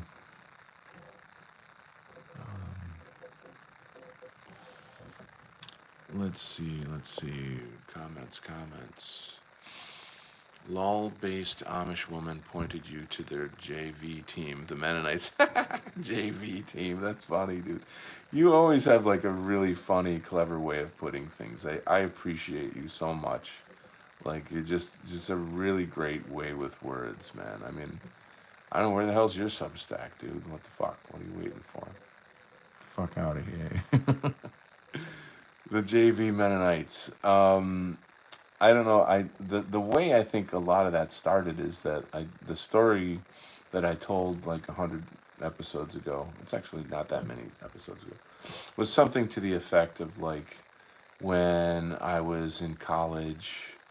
There was like a summer that I came home, stayed with my mom, and down the street from where I used to live, or where she lived, and where I grew up, was this huge, huge house. Like a really, it's from the old days, you know, where you'd have like families that had butlers and maids and, you know, like that kind of a house, you know. And a Mennonite community bought the place. And, you know, they had several Mennonite families living in it. And, you know, like there was this girl from that group who would walk her dog down the street and I'd see her naturally, and she was gorgeous. Like I was super attracted to her. You know, so I was like, oh my god, I gotta meet this girl. You know. So me being me, the big flirt that I am, I somehow found a way to, you know, chat her up and this and that. And she, oh, I'm a Mennonite. And I'm like, what's a Mennonite? You know, I don't know what the hell that is. And then well, we're like a Christian community and blah blah blah, and oh, I'd like to learn more about that. Oh well, we'll come down to the house and talk to you about it. And they weren't like, who are those fuckers that come to your door? Jehovah Witnesses. They weren't like that. Like I invited them in to talk to me about it. And so like she came and some dude came, and they're kind of like hippies. They're very very hippie like, but in a like an extreme Christian Amish kind of way, if you could put that together. And like the whole time he's explaining like what being a Mennonite is, she's giving me the goo goo eyes, and I'm like, oh, should I become a Mennonite for this girl? And I mean, I'm like 20. I don't know how old I was. I was younger, I don't know, maybe 19. I don't remember how old I was. So kind of a funny story, but there you go. That's my Mennonite story. You can file that under M for Mennonite. There you go. Now you got more stuff that you can like, make fun of me with. You can bring that up in another occasion and make a joke or something.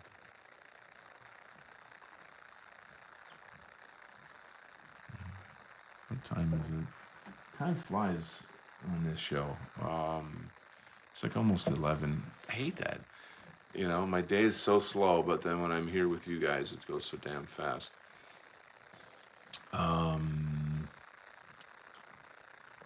Larry Ellison is going to put it in your hearts with his new vaccine, AI Stargate. Oh, jeez.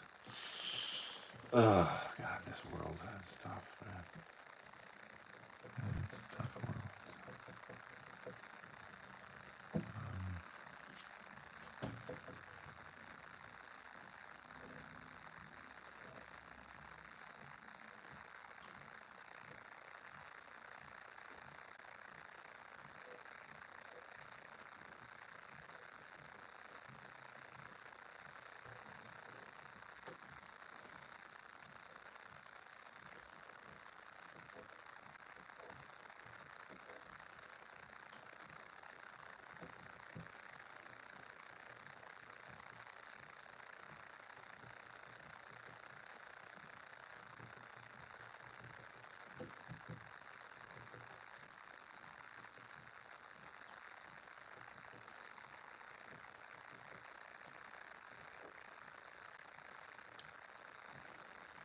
So I do have some colored pages from this that are ready to roll.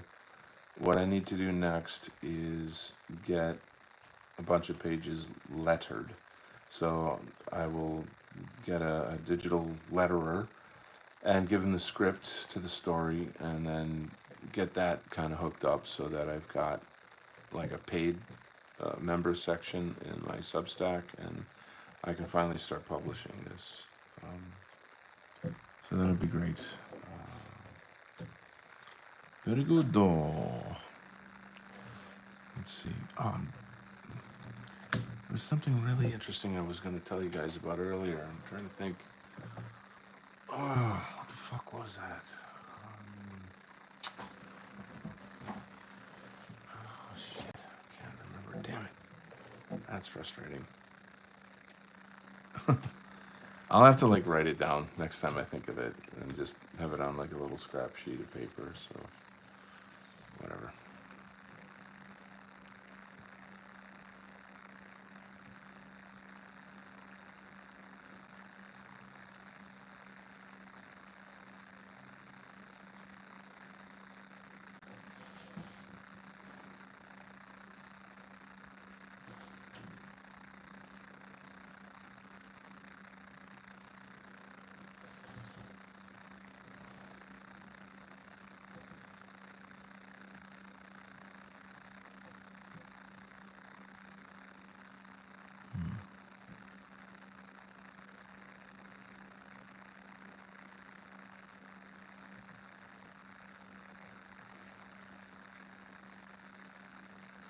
Oh, I see. Okay.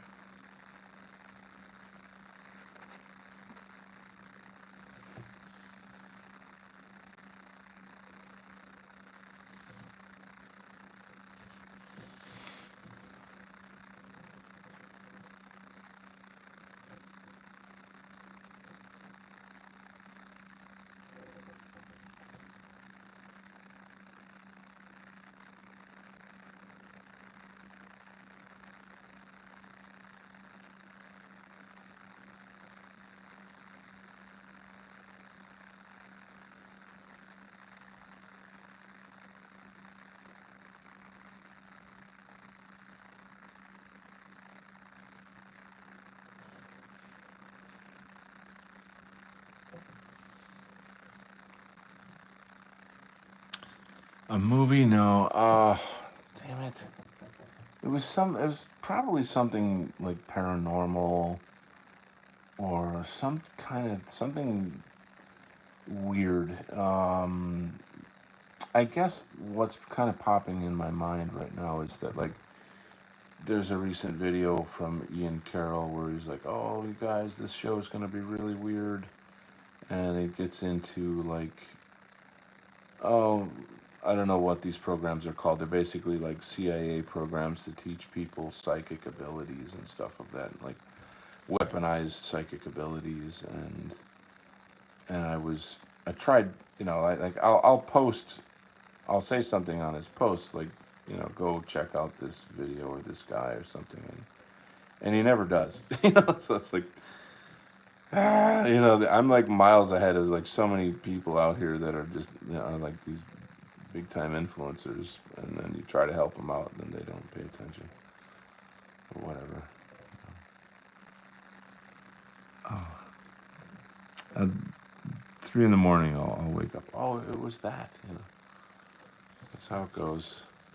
I think what I have to do in the future is not interrupt myself because I was like, oh, I want to talk about this thing. But first, I'll check the chat. And then I fucked up. I forgot because I was responding to the chat. So in the future, I'll maybe put my thoughts in a row like little soldiers.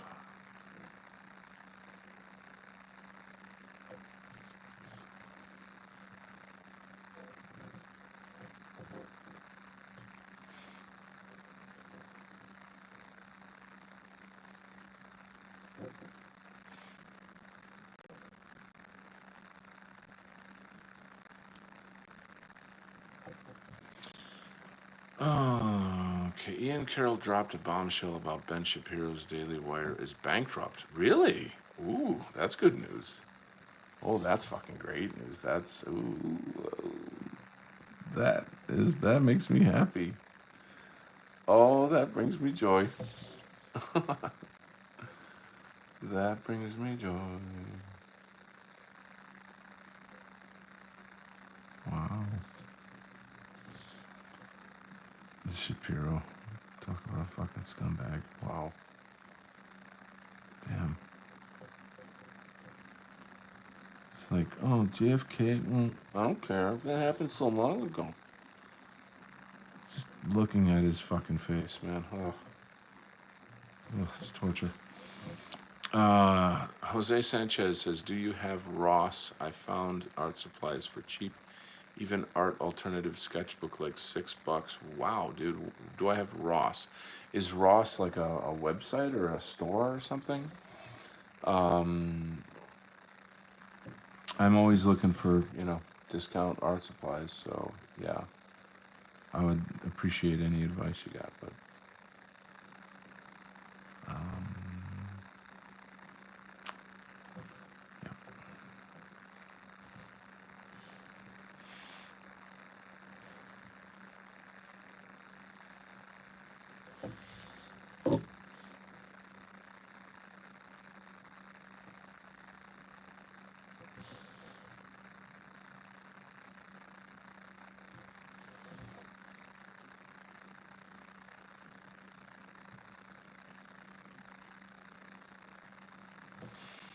Okay,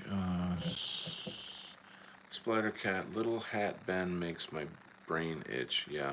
Tommy John says you do killer work. Really? That's very kind of you. I appreciate that. I, it's, I don't know. It's kind of awful to say, but like, I don't. I'm not really happy with my work. I have like good moments where I'm satisfied. I'm like, well, yeah, that's nice. That's a nice little piece right there. And then I have other moments where I'm like, oh, why can't this be better? Why can't I be better? And like everybody likes my art more than I do. It's kind of fucked up. But this is so normal though. Artists are their own worst critics. I like sometimes like moments like this is very beautiful. To me, this is very beautiful. It's just, I don't know, part of it is the story and the mood. But also the ideation of it, the design of it. You want to literally take someone to another world, and you want to be in another world. And you have to let it simmer. You know what I'm saying? It's like film in a way. Like, I'll give you an example. Like, what this dude right here, like, to me that is a massive score. Like, that's a fucking great panel right there. In fact, the whole page is pretty good. Like, that scene of George Moore getting hit by a telephone pole is pretty intense. The father is obviously, you know he's an angel, so he can heal people. He sees that she's, like, probably dead or dying or something, and then, he kisses his cross and uses his holy magic to bring her back to life, and she's like, what? So, but what I'm talking about is in terms of art, though. Like, that's just like this is good comic book art. Comic book art is its own thing. It's not like anything else. It's an American illustration tradition. And, when I hit the jackpot, I hit the jackpot. But I don't always hit the jackpot. I feel like this shot right here is a real good shot. It really expresses, like, an urgent terror, like a fear and anger. Like, holy shit, the church is on fire. We got to stop that. Like, he's still naive at this point in the story, where he's like, oh my God, the church is on fire. We gotta put it out. And the other members are like, what the fuck? I don't give a shit about a church being on fire. That shows that they're not real. They're not real MAGA force people. So I don't know. You kind of get into the life of your characters to an extent. Um, you know it's acting in a sense. You're acting in a way, like this woman here.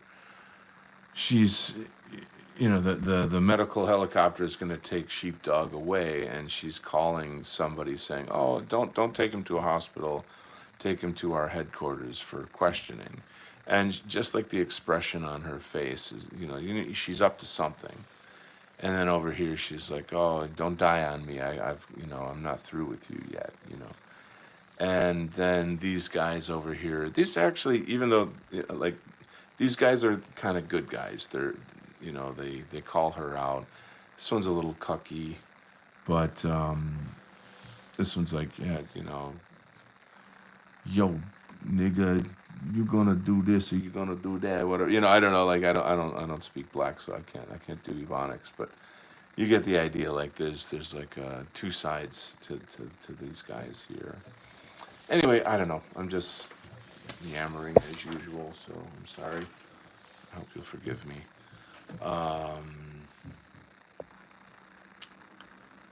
Reading some chats here. Sorry, hold on. Jose Sanchez says you got it at a store. No, unfortunately, I don't have that store in my area. So, where are you from, Jose? Where do you live? Hippocratic Oath says that house is very cozy, but I'm not an artist, so I don't see the flaws. Even the bad guys, Broccoli Dude, Lizzo, and Noah Hyde are awesome. Dude, Lizzo, you fucking nailed it, bro. You're that right. This guy right here is a true Donald Kent comics fan. If he knows that, he can call her Lizzo. In Los Angeles, 7:51 a.m. What time is it? Where are you? Oh, I'm out on the East Coast. It's almost 11 o'clock. Tommy John says my daughter does great portraits. They look like photos. Wow, but she hates her work. I wish I could draw a stick person. Oops. Your work is amazing, and how quick you draw with such detail. Well, I appreciate. Thank you. I spent years on it, so. Hippocratic Oath says the giant insect bugs in your other comic were eldritch. I hope that series continues. Oh, that one. Yeah, bro. I could pull some pages out actually. Let's do that. That could be kind of fun. That's something I haven't done in quite a while. So let me grab some pages from that story. I'll put this aside. We're gonna kind of go down a different path here in a moment. Looking at, wow, well, that's a lot of pages. That is a lot of pages. We'll just kind of do a little look at a different book that I worked on. So like, these are not my characters. I designed them, and I get paid to do this work, but it's a freelance job of like someone else's concepts. But anyway, that being said, I will kind of walk you through some pages, and just kind of enjoy checking out the art from this. This story is called The Alliance. And see, like when like this is, well, that's something else. Like that's sort of a storyboard for a comic that I did a long time ago in college, actually. Wow, I don't know how that snuck in here. It's weird. Um, yeah, there's a whole bunch of freelance stuff in here. Let me kind of move out some of that stuff. This was a character designed for, oh, what's the book? It's a famous book you read in high school. It's one of these, like, guy gets shipwrecked, Robinson Crusoe, like something like that. It's like, so this is like a Scottish dude that is in one of these stories that I did, like a character design sheet. Alan Breck. Anyway, that just gives you like an idea. This is some artwork for a book by Spencer Quinn, who publishes through Countercurrents. He's done a lot of great work for the movement. He's a fabulous writer. Anyway, I just have like a lot of different stuff kind of mixed in here. Hold on a sec. Let me get this other stuff out, and then we'll look at the comics. Woohoo! Party time. So this is kind of fun with the architecture here. Little bit of Lex Luthor. I was doing some character design for, anyway, just, when you're running through a bunch of old artwork, you're gonna run into different stuff. What's this? Oh, I never finished this. This is gonna be a artwork for a new John Della Rose comic that I was gonna do with him. As his name is slipping my mind, this character. He's like a 1960s space hero, Nucla. Like, I could probably go back there and finish and, like, say, hey John, let's get back to this project. But I'm getting paid to do this here, and so whatever. And then I'm doing my own thing, and I'm trying to finish my own project, and it's just tough to move in 10 different directions at the same time. This is like a Dynamite Thor promo piece that I did. This one it has, it's a type of marker that's used a lot in comics. It's called a Copic marker, and they have different tones on them, and then you can kind of gray tone it. It just is kind of fun. Oh, you guys are talking a lot in the chat here. Let's see. Jose says, that's awesome, but you brought it to life in your vision. Thank you, sir. I appreciate your kind words.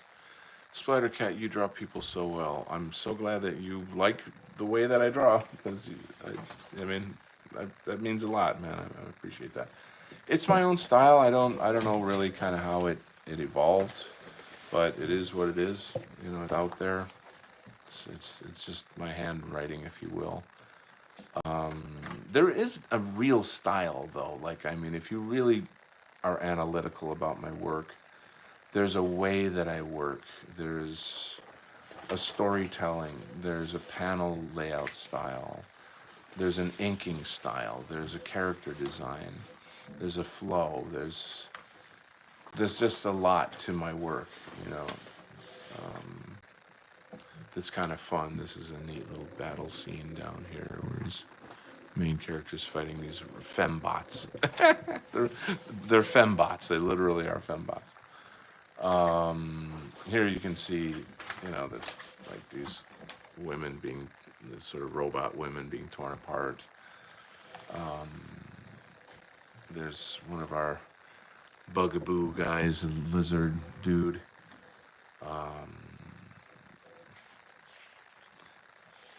This is gonna be a pretty crazy. These characters, the fembots, have like uterus designs on their shirts. It's like, it's a kind of comedy, you know. There's a sort of a comedy to it, you know. Who's that guy right there? That's Clown World. I mean, what other comic book has Clown World in it? Does this woman's face look familiar to anybody? If you really look, there used to be a meme of a red-haired liberal woman at like yelling at somebody in some protest, and that character is based on that meme. So there you go. Lots of Easter eggs in here. Moon Man. You know about Moon Man? If you were ever in the alt right, you would know Moon Man. So yeah, man, I'm giving away the farm here, showing you guys all this stuff. But this is going to be pretty cool when this comes together. These two panels down at the bottom are extremely revealing. Like, who controls Hollywood, right? Well, it's a certain desert people from the Middle East, you know, who the Romans slaughtered at one point, you know. So yeah, whatever. I'm just kind of giving you a bit of a show here. I should wrap it up though. Wait a minute. I don't have to wrap it up. I'm off tomorrow. Tomorrow's Thursday, right? Holy shit. Party, party, party! All right, let me read some comments here, you son of a gun. A race of lobotomites. Lobotomites, dude. That sounds like a punk rock band. The lobotomites. Is that for John's Spacebook? Yes, that other one that is correct. The John Delarose image looks great. I like his spaceship in the background. Well, his spaceship is my spaceship. I designed it. So, you know, like all of this is me. The character himself is based on the 1960s character of Nukla. You can easily Google Nukla, and you'll see this dude. Like the way I jacked him up a lot. You know, he's more jacked in my thing here. But I designed this because he's like a James Bond space pilot guy. He has invisible powers. He can fly. James Bond type space adventures. And John Delarose's concept was to use him, but in like a MAGA Space Force, Trump Space Force type thing. You could see the connection. Fabulous idea, like lots of fun, lots and lots of fun. Make comics fun again is the motto. I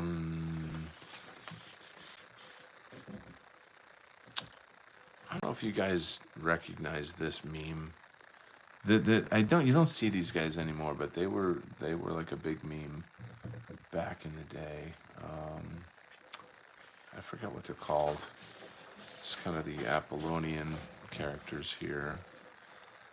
I'm missing in the chat. Let's see. The John Delarose image looks great. I like his spaceship. JDA can stay in the U.S. for sure. JDA is a special case. He gets the choice of staying in the States, or he can choose The island with the brown honeys. Well, okay. I'm gonna move on. I mean that in a complimenting way. I know you do. Tommy John, your style reminds me of the comics I read in the 70s. Well, hello, because those are my favorite comics. That I have a massive collection. They're called Bronze Age. That was the Bronze Age, and that's, yeah, maybe my favorite time in comics. I mean, I like them all. They're all good. But hang on a second. Just kind of get organized a little bit. I'll just kind of put this on screen while we talk for a bit. Yeah, I have a massive, massive love for the Bronze Age. To me, that was like the golden age of comics, because in the '60s, I don't know, it was the '60s. It's just really, really hard to kind of identify with it. A lot of the stuff was really goofy. It was very, very much for kids. Whereas, those kids grew up and became like college kids in the '60s, or rather in the '70s, and so the stories started getting more complex. But for me, the point of it was that was when the art got really cool. Yeah, there's obviously great artists that are '90s, 2000s, etc. But for my money, I don't know. There's just, they popped. Like the artwork really, really popped. And to me, it's just the right combination of like superhero-y exaggeration and reality. So let me see if I can grab some comics here. Hold on. I got stuff right behind me here. Um, I should have something in hand here. Let's take a peek at this, for example.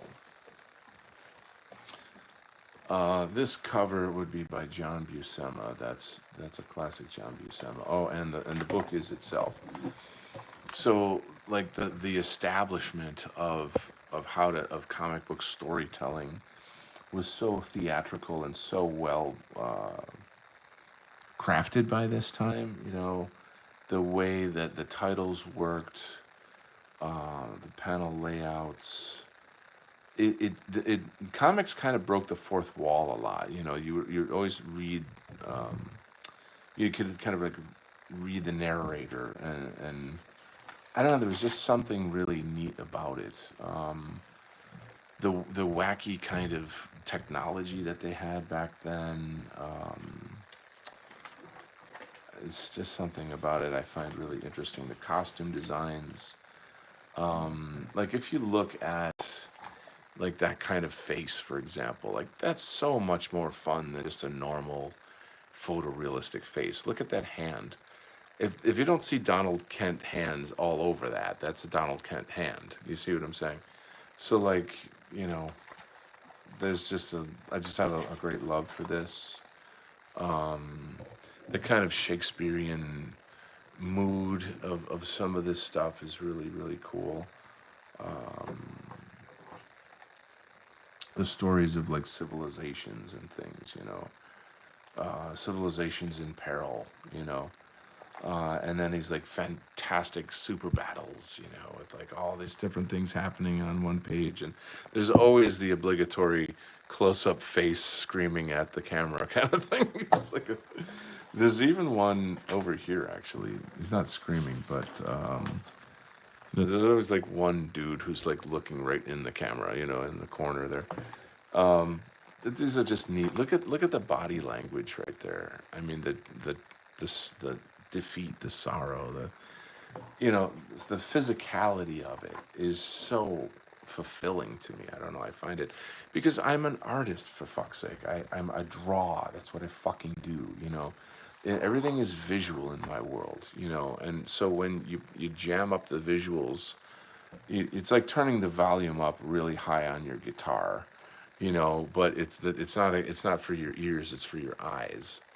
And it just, I don't know, it's just super exciting to me. I love it. I feel like a child. I shouldn't say I feel like a child. I feel a childlike excitement, when I look at that kind of art. And again, there's a billion different artists out there. So, going from this to this, do you see the the genealogy of my art? You get my point? Okay. Um, that's Big Red. Tommy John says she had the hat and high vis coat. She is great. I don't know who you're talking about. Scroger says make Israel lame again. We got a whole new clothing line right there, bro. You and me, man. Let's make a million. Oh shit, that's a great idea. Oh my god. Israel never stopped being lame. Scroger, I mean with boomer cons, I get it. Hippocratic oath, there is no Israel. Titus did the Lord's work in yeeting them. Yeah, I mean, I'd basically say there's only Palestine. There's another one that's kind of fun. Could maybe look at that. This one's much more cartoony and silly. I don't know if this is really like I'm not that cartoony. That I'm a little more on the realistic side. Let's read some more chat. The 70s had cool covers, but the inside was great. Now it's just about the cover. Tox is here. Hey, good morning, Tox with the pink bow.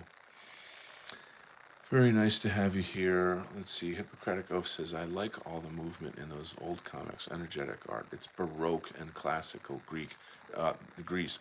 What a cool description. That's really, really cool. Let me grab some more comics. Hang on.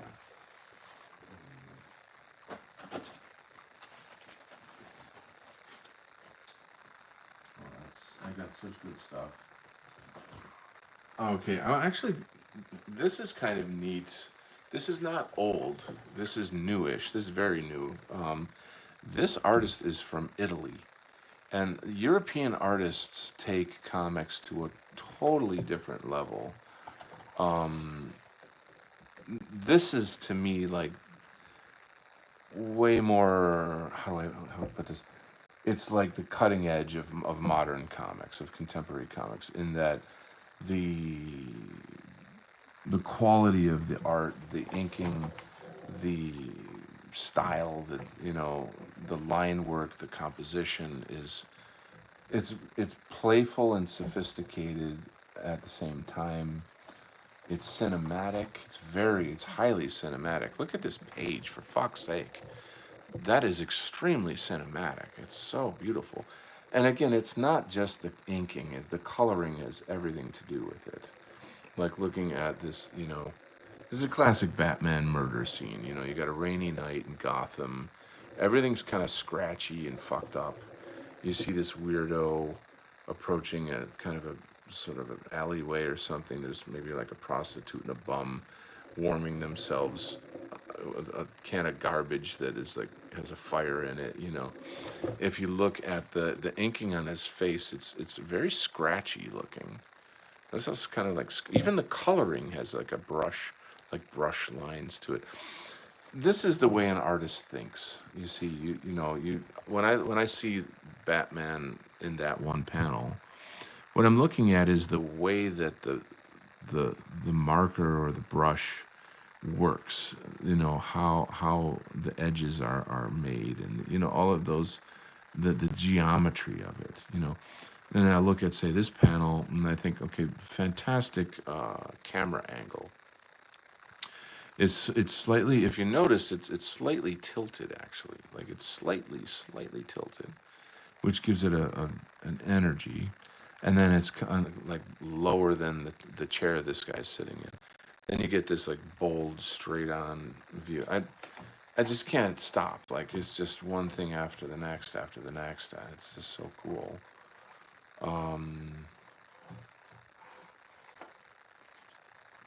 Yeah, this is some crazy shit. This is very crazy shit. Look at this. This is pretty gory. Pretty fucking gory, too. I mean, this is not for kids. But anyway, I could be here all night, guys. I could be doing this all night. You better be careful. Yeet the bog. Interesting. Yeet the bog.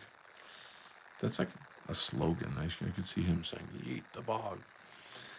Patty Irishman, I really love the black and white, creepy and eerie comics. Dude, you just hit my soft point right there. Okay, it's time for us to go full retard. We are going full retard. Hold on, hold on. You shouldn't have said that because now you have awakened the Kraken. So hold on. Uh-oh. Oh shit. Oh shit. This video is gonna get banned. I don't know if I can do this. I really don't think I can do this one. Let me peek inside in a minute. Oh, holy. Oh, no. Oh my god. No. No, no, no, no, no. Oh my. No. Oh my. No, no. Can't do that one. Can't do that one. Sorry, guys. But I'm hearing you, bruh. You know what I mean? Like this creepy, eerie heavy metal. That is the real. That's the end of the rainbow for me. You know. Moving on. Italian artists like Milo Manara and Creepax are awesome. Beautifully said. Beautifully said. Hippocratic oath. We need to send Donald Kent to Italy before World War III. That's the best idea that's ever happened in human history. What you just said. From the statues and the fountains to the cobblestone carvings around the farm. I have this joke that I say, like, if I ever go to Italy, I don't think I'll ever come back, you know? So there it is. Patty Irishman, oh lordy, lolly. Oh yes, heavy metal, nice. Tox, she's got her eyebrow up. Maybe I should remove this. I told you this show is for adults, Tox. I told you. Anybody remember this guy? Anybody know this guy? This is some fun stuff right here too. Anyway, what else? I had Pinnacle, exactly. Splattercat says, I had an awakening as a young lad when I saw the heavy metal animation. The first one, that's like one of my all-time favorite movies. Yeah, see, there you got that nice gray tone. The inking is really, really rich in here. It's very loose. I think this is Alcala. Who is this guy?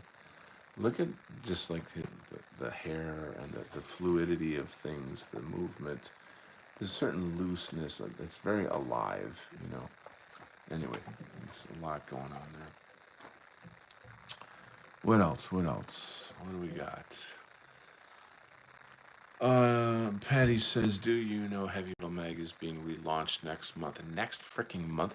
I actually did see the news about that a bit ago.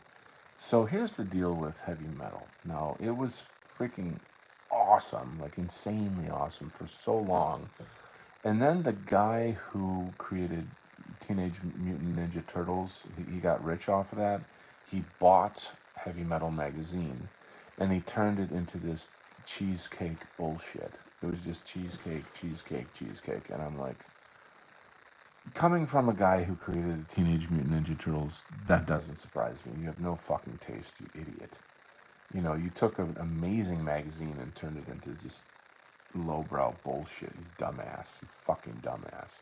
How could you fuck that up, you dumb fucking ass? So, whatever, that's garbage. So, like, after he did, I just stopped collecting it after he bought the company. But like when I go to Comic Cons, that's exactly what I'm doing. Is I'm hunting down creepy, eerie, heavy metal, and those aren't cheap. Like they start at $10, you know, and then go to like 30 or more. You know, here's something special. There's something great. Oh, let me pop this up here. I always have these things just like handy. You know, they're just always handy in my studio, and I could take you on an absolute amazing journey with this. This stuff is it really is the end of the rainbow for comics. And it doesn't even need color because the art is just so freaking phenomenal. You know, the stories. It's definitely for adults. You know, of course, there's sexual stuff in here, whatever.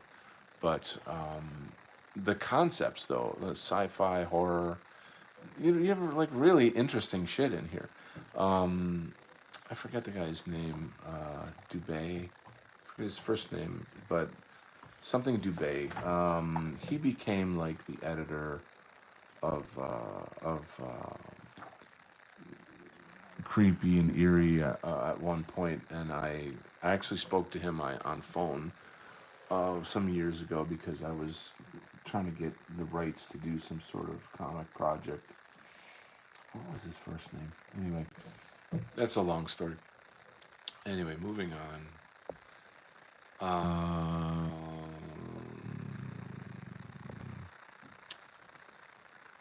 Well, you guys are flying here. Hold on.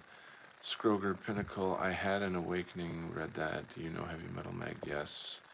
Charles Martel as Conan. Charles Martel? Dave Martel? Is that who you're talking about? I do have those pages ready to post up on once I get my ass in gear. Moving on, Tommy John, the Frank Frazetta artwork was always one of my favorites. Big time, dude. Like he's like the god of illustration, basically. Talk says, bro, I'm so happy. I just did my Eid shopping and I bought some art supplies. Good for you. Good for you. Nothing's better than getting new art supplies. Woohoo!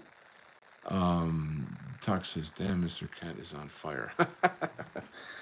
It's been a good show. I love doing this, and why do I love doing it? Because I get to hang out with you guys. You know, you guys are my family in a way, right? I get to just be me, unedited.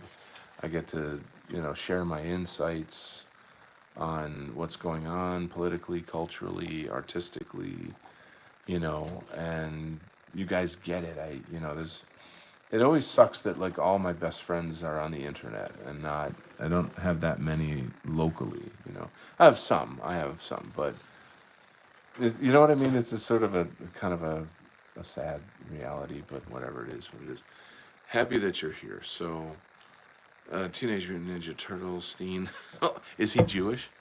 Dude, that why it's always a disappointment now. Anyway, moving on. This story, let me go back to the beginning.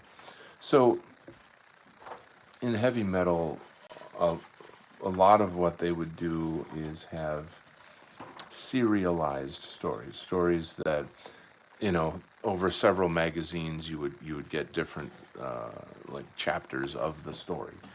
And there was this story called Hogarth, which, as you can see, is insanely beautifully illustrated. Like, just like I can never be this good. This guy is so off the charts good. I mean, it's devastating how good this is. So what's weird about this story is this guy, the main character. It's like a sword and sorcery story. You can see he's like a warrior dude.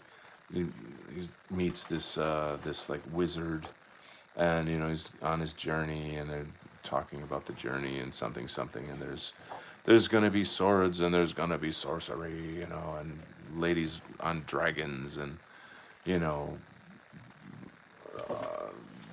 drunken brawls in the village. It's kind of like Conan. It's just all like Conan kind of stuff. But what's weird about this story is that the main character. Let me get back to it. Hold on a sec. Hogarth.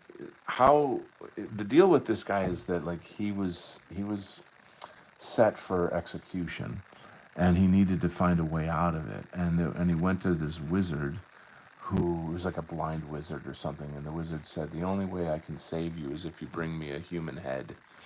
And so he went out and like killed some dude and brought the head. And then the wizard boiled the head in some kind of wizard concoction stew and pulled like the skin off the skull and then put it over him, and then the face of the beheaded man like fused onto him and became his face. And of course he was like, like screaming, horrified. What have you done to me? What have you done to me? Which when I was young and I first read that, that shit creeped me out like, oh, like creeped me out way, way, way. But that's kind of the whole thing of this horror fantasy genre. Is like it's a horror fantasy genre. You know, that's part of the thrill of it in a way. And if I could find my book, of course I got so many books all over the fucking place when I can't find my book. You guys probably remember the Dave Martell horror fantasy illustration work I had in there. You know, this reading, growing up with this stuff, is what got me into that. So then, when Dave Martell said, "Oh yeah, I'm putting out this Bizarchives, and I want you to illustrate it," it was like a dream come true. You can imagine, right? Man, maybe I should get some alcohol to calm me down. I'm on fire. Let's see. After school, I'm gonna make my own manga too. I'm planning on it. Good for you. Good for you, Tox. I really wish you well. I really do. I hope that you succeed in your plans. Patty Irishman says this is peak illustration, dude. Big time. It's great to hear. Yes, indeed. There you go. So, do do do do. What else can I tell you? What else can I tell you? I don't know. You guys have any questions or any things you want to cover? I don't know. Neat stuff. Neat stuff. Thank you. I don't have time because I'm in school. I have board exams. Blah blah blah. Yeah, school. So there it is.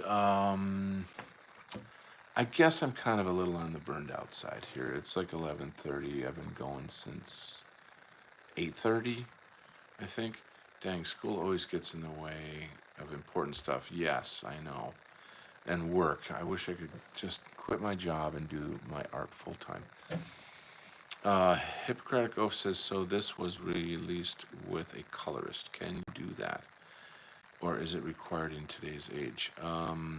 Are you saying, can I release my book in black and white? Is that what your question is? And the answer is yes, but it's not really, not going to look the way I want it to look. You know, I have a vision for Militiaman, and like I did show you guys some of the artwork. Um, and it's funny because I showed you guys the artwork, and everybody was like, "Oh my God, that's awesome!" And I'm like, "Well, I don't like it. You know, I need a new colorist. I got to get a new colorist."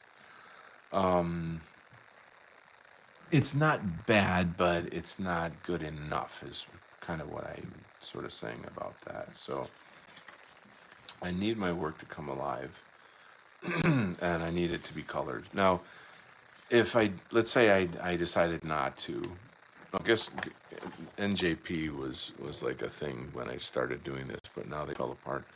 That's a kind of a little Easter egg there. Anyway, what am I saying?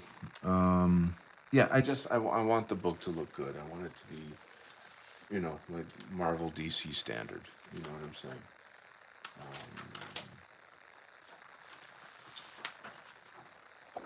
I guess if I did not have it colored, I would tone it. I would like do gray tones in here. You know, if I got out the like the tone markers would have like different levels of gray on there, and I would, you know, paint in the shadows and like really make it more like heavy metal. To be honest, that's actually what it would look like. Let's see what else I got around here. Maybe we can indulge in just a little bit more comic book fantasy. Would that be a bad thing? Would that be okay or not okay? You guys know Mobius? This is like Alejandro Jodorowsky and Mobius Jean Girard, the Incal. This is one of those, like, one of the most epic comic book projects of all time. you just got to know what it is. You know, you have to kind of like, you know, get into it someday if you can. Um, you know, I guess you and the color. There's something really unique about the color with Mobius's work too. That's wonderful. Look at this, it's beautiful. And he's got a very like French kind of attitude. Like, who's the guy? Oh man, I'm doing it again, guys. The movie with Multipass, Future, the fucking Fifth Element. The Fifth Element. You guys see the Fifth Element? Like that's got Mobius all over it, as far as like the aesthetic and the weird sense of humor and all of that stuff. It's pretty fascinating.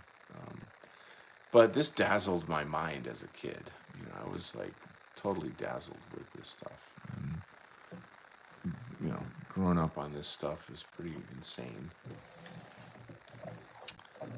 Let's check the chat. Bruce Willis is in it. Yes, correct. Druyette or Drulette. I don't know how to pronounce the French name. But yeah, he's quite big in the comic book thing.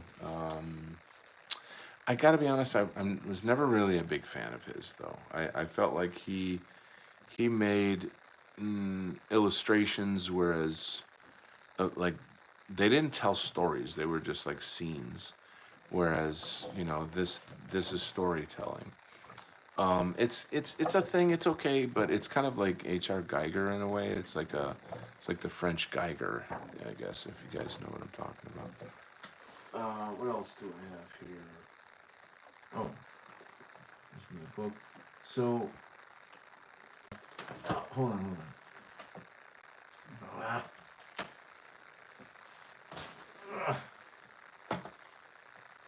fuck.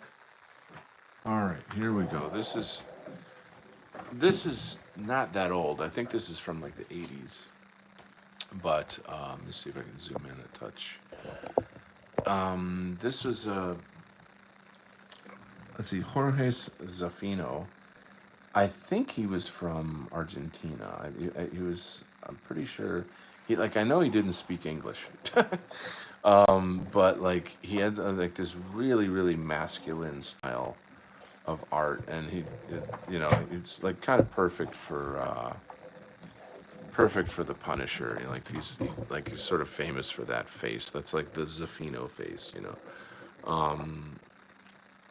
kind of a loose, energetic inking, beautiful work. It definitely informed by like European style heavy metal kind of artwork. You know what I mean? Like that kind of thinking, that kind of art, if that makes sense. What else? What else? Let's get into some action here. Yeah, like look at the lighting. I'm sorry, this is kind of glowy. I'm trying to not have a glare on the page, but the the inking is just really rich. It's really good stuff. And then we get into some psychotic Punisher shit. This kind of page is a glossy page, so that's why it's glaring so much. But I'm trying to avoid that if I can, which I can't. Anyway, I guess that's fucked up. I can't really give you guys a good show with that one. However, oh my god, I found something really special. Not this one. This one here. This dude is like one of my super all-time favorites, and like he's not really known at all. Fernando Fernandez. What a name! What a name! And he's a painter. Like he paints the comics, and like his work is over the over the top beautiful.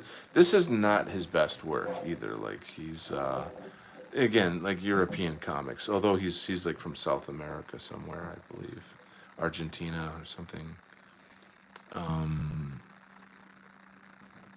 It's maybe a little goofy in some ways.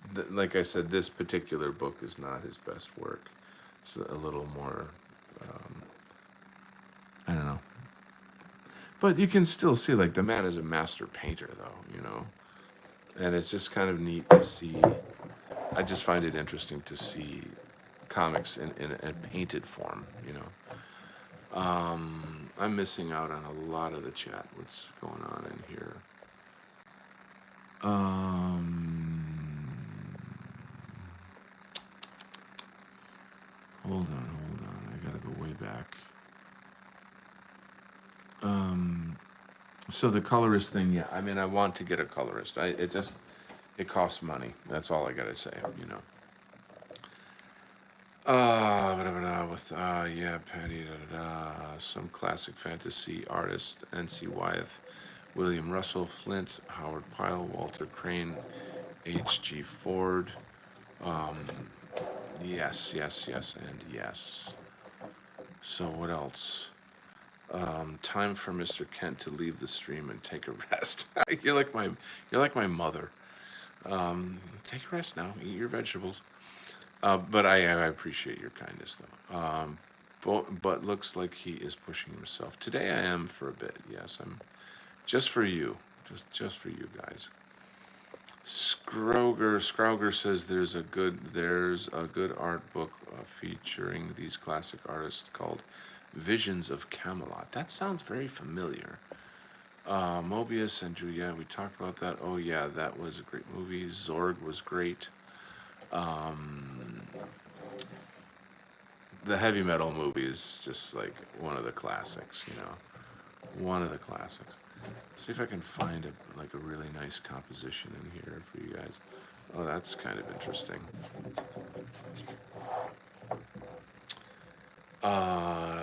That was one of my favorites. I used to draw from The Punisher, but he fights off the biker cokeheads in 89, 90. Cool. Yeah. Oh, man. Anyway, yeah, so there it is. There's some Dracula, Bram Stoker's Dracula by Fernando Fernandez. You will not sleep at night if you read that Dracula. Terrifying it is. So we've got Star Wars here. Now, it's not about Star Wars, it's about the artist of this particular issue, whose name is Ernie Collan. And the work in here is like extraordinary. Like the color, the compositions, the drama, the inking. It's otherworldly in a way. It's kind of I'm trying to get the camera position a little bit better. Very beautiful. Look at this beautiful watercolor in here. The use of the blue and the green. This is quite excellent, you know. Very dramatic, very cinematic. You see what I'm saying? You know what I mean? Jelly bean. Pretty neat. Wow. And so we got some. I don't know. It's just gorgeous. You know. I mean, like, if I'm gonna read a comic book, and I hate the word comic book, I want it to. I want it. It's like food for your eyes. You know, think of it like that. You know what I'm saying? Food for your eyes. Or music for your eyes. You could think of it that way. You know. Pretty cool stuff. Oh, dude, that's freaking. That's cool as hell. Tell me that's not freaking cool. That's super cool. So this is kind of like the Dark Luke. Dark Luke, what a cool concept. Dark Luke Skywalker. He's more based, I guess, in this one here.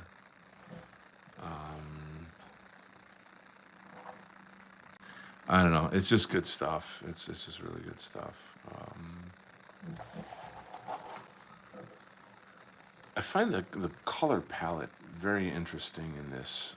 The use of like the cool colors, chromatic colors, the use of watercolor. So like the bleeding in here is really nice. The way that the colors bleed, it's a watercolor technique. Look at this composition. That's freaking sick. That's a really the use of the black here to emphasize the lightsaber. I mean, it's just like, wow, this is very powerful stuff. Very powerful stuff. This looks, I don't know, I'm gonna say this looks like my art. This is a different artist here. I forget who this is, but this is a little more on the classical side of illustration. Anyway, there's that. Let's read some chats. Zorg was great. They had a nice looking comic. Peace, good night to American Counter Rev. Coloring is cool, but I'm scared of it because it's so hard. Every time I try to color, I mess up. Yeah, we have to. Coloring, believe it or not, is, I would say, probably the hardest part of art. It's a science in a way, to be honest. Yeah, and so there you go. Now, I think this. Oh wait, yeah, no. Well, this is the cover of one of my books, and obviously the cover is broken off. But since you guys were talking about the heavy metal movie, I thought I would pop this on. Like, I can't tell you how many hours I looked at this, and my eyes just devoured this image when I was young and growing up on this kind of media. It's pretty amazing. Amazing. What else? Talk says, oh yes, and Hippocratic Oath, they should have made the Star Wars sequels based off this comic. Dude, this is what I'm telling you, man. Like, Hollywood is just filled with retards, bro. I mean, growing up on Marvel Comics and then seeing what they did to the movies, you're like, oh, why? Like, the material is all written for you. Just follow the fucking material. Like, you don't have to, like, let's see, we're gonna change this, we're gonna change that, yeah. It's just so damn cheesy. Anyway, let's see what we got in here. I don't even know what's in here. We got some goofy shit. This is kind of like Tintin, but for adults, basically. Probably has some inappropriate content. And then the Sleeping Princess. This is beautifully painted. It's really nice work.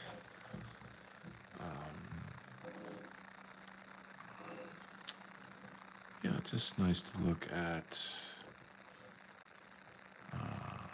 See if I can find anything a little more interesting. Oh, here's a really nice Frazetta. It doesn't look that good on screen, and the painting is extraordinary. This guy's kind of funny. He's like a weird. So my Friday night show, Friday Night Zog Comics Review.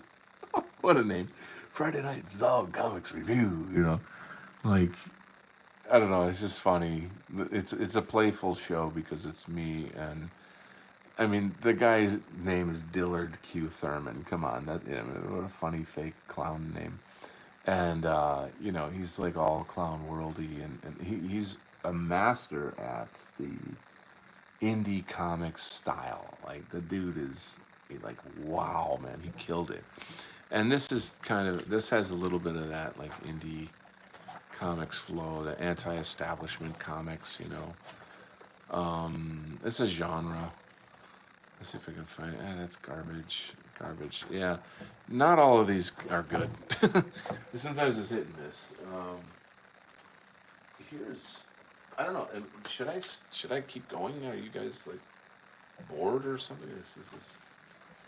I normally draw when I'm on stage like this, but I'm kind of getting off track here with this stuff. Holy shit! Look at this. Who'd have thunk it?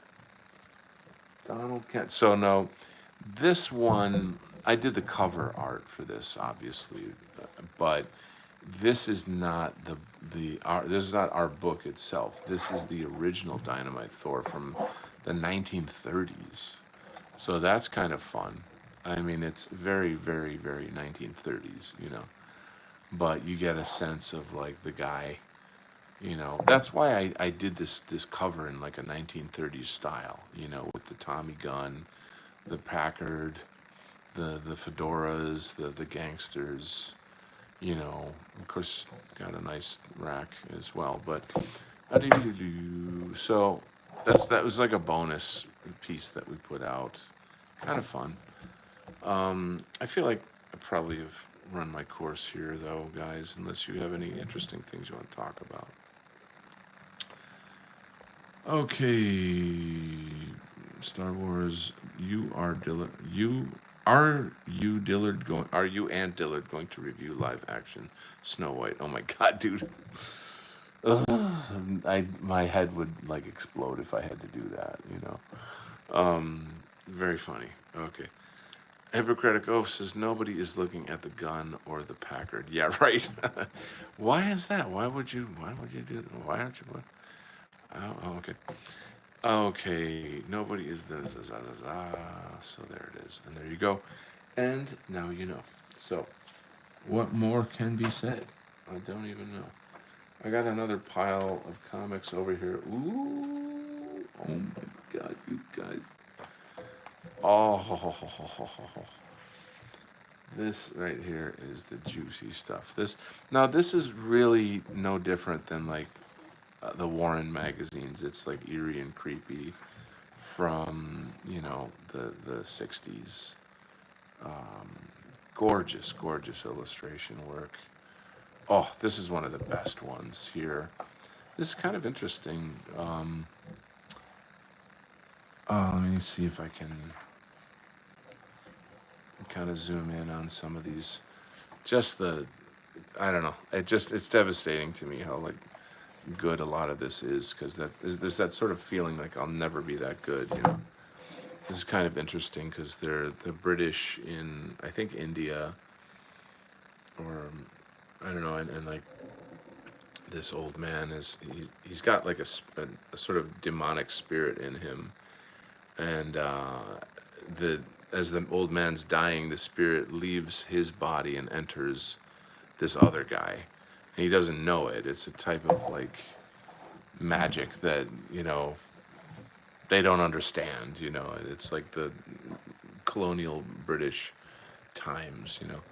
I don't know if I can zoom in on this. Let me see if I can zoom in a bit. But like, how gorgeous is that? Like the inking is just so freaking. It's just so perfect. The lines are so loose, but they're totally right. Everything is exactly correct. And plus, I like the fact that it's in another time. It was a better time for us. Look at the architecture in the room, like the woodwork in the chimney, and like the teapot, and the suits and things, and then just the use of the shadows in here. The butler in the back, nobody knows it until the end of the story, but he's the killer. So like when you get to the end of the story, but then you come back and you read it and you see like scenes like that, you get a kind of a chill. You get a little bit of a zing from it. You one of your comments disappeared. I didn't. Well, write it again. I don't know what you wrote. Just write it again.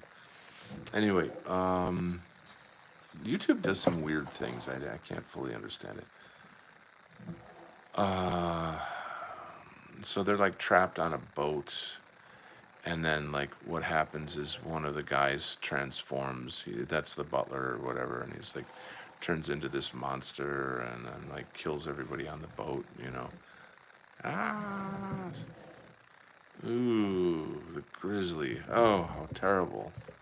How grisly. What a grisly ending.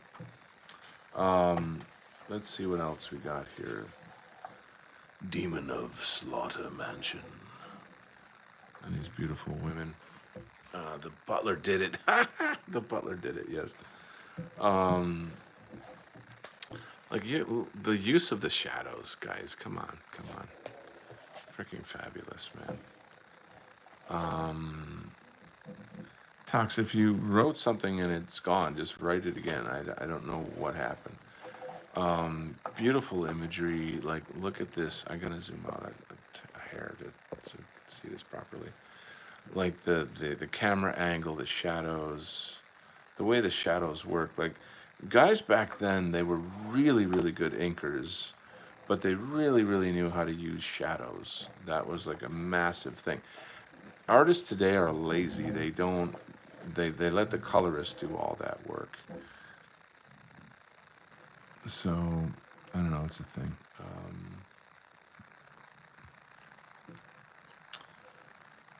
Okay, what else we got? What else we got?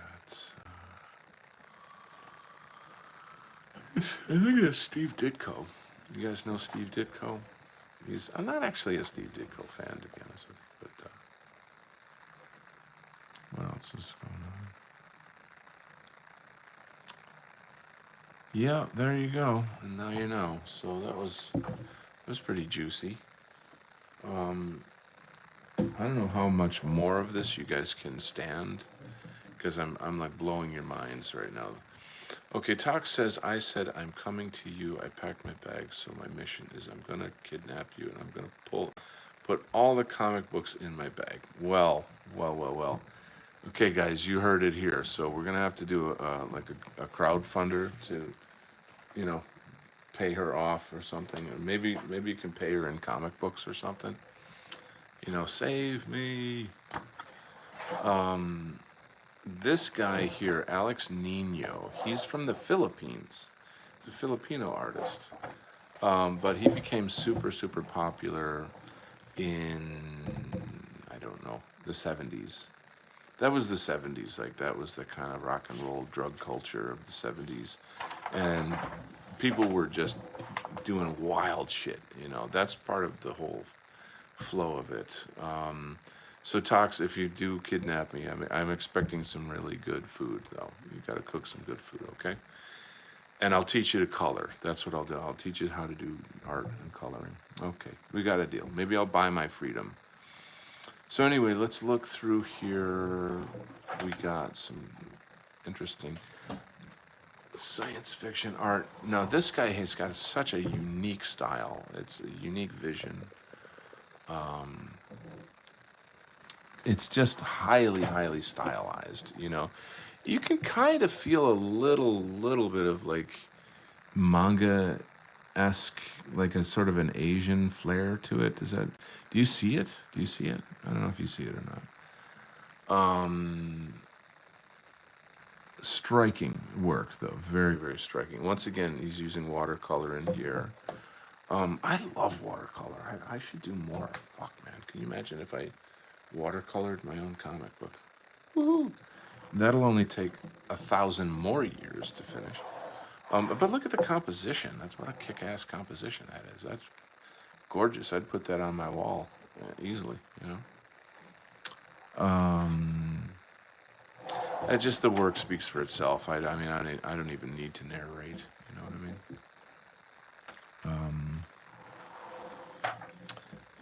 I better bring a lot of comics, though. If I'm gonna get kidnapped, I'm gonna need stuff to read. So that's what I'll do. Bring all this good stuff. And check out this cool, how this has like a circular shape here, and then he chops it into panels. It's it's like so designy, you know what I mean? It's like so designy, it's really fun. Every page is like a masterpiece. Like, look at this. Like, okay, there's your normal panel, but then there's like these floating panels. There's no borders at all, basically, other than like the edge of these guys. If I like zoom in, like the edge of these guys would represent that's the panel, and then it just flows right into the next panel, right into this image. It, it's sort of a generous use of the white. Hold on, I gotta back up. The white space over here where the word balloons can go. That makes sense. And then different angles.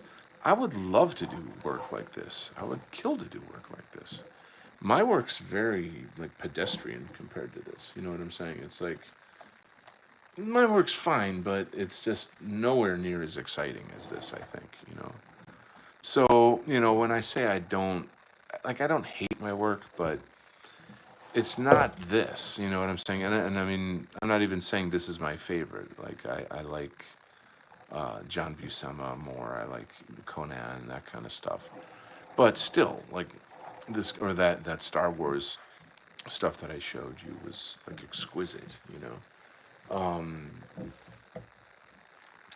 Now let's go back to the Western world here, and then I think this is going to be my last one because this show is just going like off the fucking rails, man. Okay, this guy obviously takes DMT. Maybe you're right. I'll be honest with you. I really am curious about doing some DMT, only because it fits right in with my studies on lucid dreaming and astral projection. I I think if you I don't know if you archive my shows or you know my shows, and I don't do astral projection. I want to learn it. Again, not enough hours in the day, blah blah blah, whatever, excuses. But I do. I'm interested in it. I've studied quite a lot that near death experiences, yada yada, and it seems like DMT is a type of doorway, I guess, into that. I had a kind of occasionally I have these like DMT experiences when I'm sleeping, where you know maybe I'm not 100% asleep yet, and then suddenly I feel this really deep. Uh, it's like if you're going into surgery and they give you a sedative and you feel like you're heavily drugged, and then suddenly I see like amazing, colorful, pixelated patterns, and they're very just insane. They're like really beautiful and very strange. And I hear that that's what you see when you're on DMT. So I'm thinking like, is my brain just squeezing out DMT from the pineal gland? You know, and why is it doing it? Like, why is this happening? And it happens every once in a while. The other night it happened twice, and when it happens, I'm like, oh, this is so cool. Okay, like try to stay in this zone, but it's just this weird biological thing that just happens. I can't control it. It just happens to me. So you can imagine how I would probably want to, you know, to try it, you know. But the other side of it is that I want to, like, I guess they you meet beings from other dimensions. Apparently, it's what they say. And I wanna meet these beings, I guess. And so, anyway, I think I gotta back out of this one a little bit. This guy is a British illustrator by the name of, I believe it's John Bolton. This is a Robert E. Howard story called The Barbarian. And let me find that Jim Shooter. Oh, come on, where is it? Design John Bolton. Well, that he did the cover. I'm 99. Yeah, there it is. John Bolton. Yeah. So anyway, again, this is one of the classics of Donald Kent. Like when I got this when I was young and a young up and coming artist, oh, I was like, it's like the first time you heard Dark Side of the Moon by Pink Floyd, or, you know, pick a moment in your life when you were a young man and you were coming into your own and you heard that one album or you saw that one movie or you read that one book and it changed you forever. You know, like it's like, you know, the clouds parted and you're like, this is the way, you know. So this magazine, and I mean, this is the original one. I treat it like gold. Like it's very, very delicate.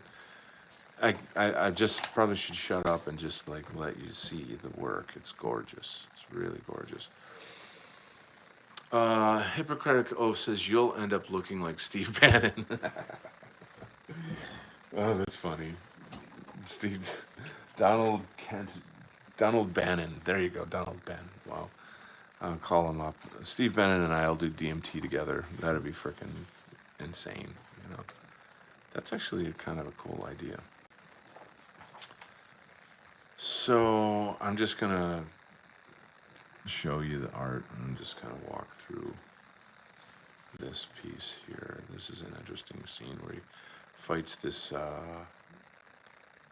zombie, which is like it shows like, well, there's parts later in the in I almost called it a movie. These are movies to me, frankly, where like an army of zombies attack the village, and they Cull and his warriors have to fight them off. But this is so incredible. And all this is all done with ink, water, and a brush. Look at that, man. What a shot, man. That is fucking iconic. That is iconic right there. Damn, dude. Beautiful brushwork. Very, very deft, I think is the word. Like it's very delicate. Every brush stroke matters. This, I've always loved that shot. Like, what a kick-ass image that is. I should steal that. The fuck am I thinking? And I do remember as like a young man reading this and kind of feeling horrified, like I can't kill this zombie, and oh, I know, I'll push over a big stone block on him, and the zombie's getting closer and closer, and he's struggling, move, and finally the thing falls over on him, and you just feel that like anxiousness. And now back at the laboratory. Anyway, I feel like I'm wasting your time. And then Mima Shah came. All right, if I'm saying that, Mimesha, Ayo. Welcome, Mimesha. We're looking at my comics. I usually draw comics on this show, but at the moment I'm kind of taking a break from that. Here's a page of my original comics art that I'm working on. Gives you a little idea of some of my work. Where are you coming from? Are you in the States? Are you in Asia? Where are you coming from? This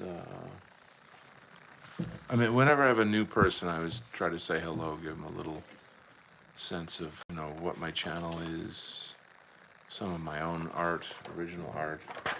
That zombie creeps me out. Yeah, I know, totally. Anyway, we'll get back to this. Don't do it. The comic oozes nostalgia. Yes, very, very much. Oh, and then the beautiful princess. You know how that goes. Getting a little woo-woo there. This I find really interesting. Like, this is sort of like, whatever, that he's kind of drunk on some kind of evil potion from this sorcerer, and he's having these kind of like memories of past times. And these are all gray wash. They're just beautifully painted.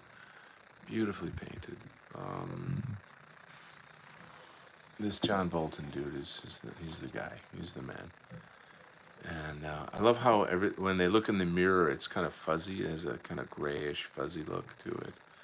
And so he sees himself transforming into like an ape man. And he's like, oh no, what sorcery are you using upon me? No. So then, I don't know. I mean, like I said, I could be here all night talking about this stuff.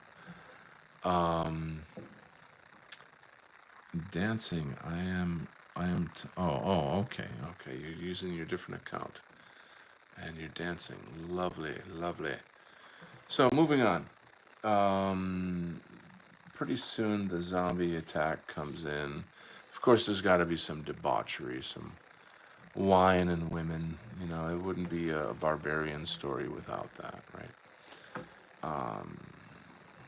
And the trusty friend and the evil sorcerer, and how dare you speak that way in front of me, and all this other shit.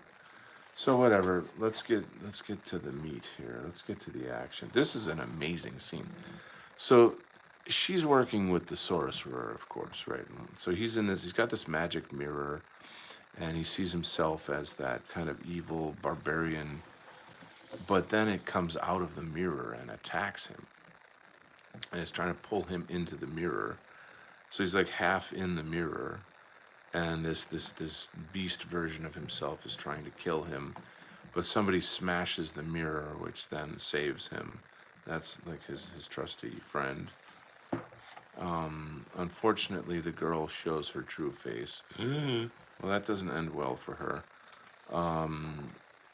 But I want to get to the battle scene. Hold on.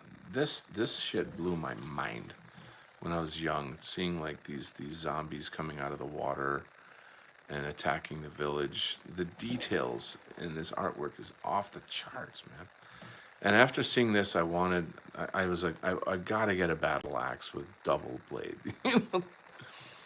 But then you can just go through these scenes and like that's got Frank Frazetta all over it. You know what I mean? That's Frank Frazetta all day. You know what I mean? And I would just pour over this stuff for hours and hours. I guess that's how I became who I am in some ways. But anyway, let's read a little bit of the chat. I gotta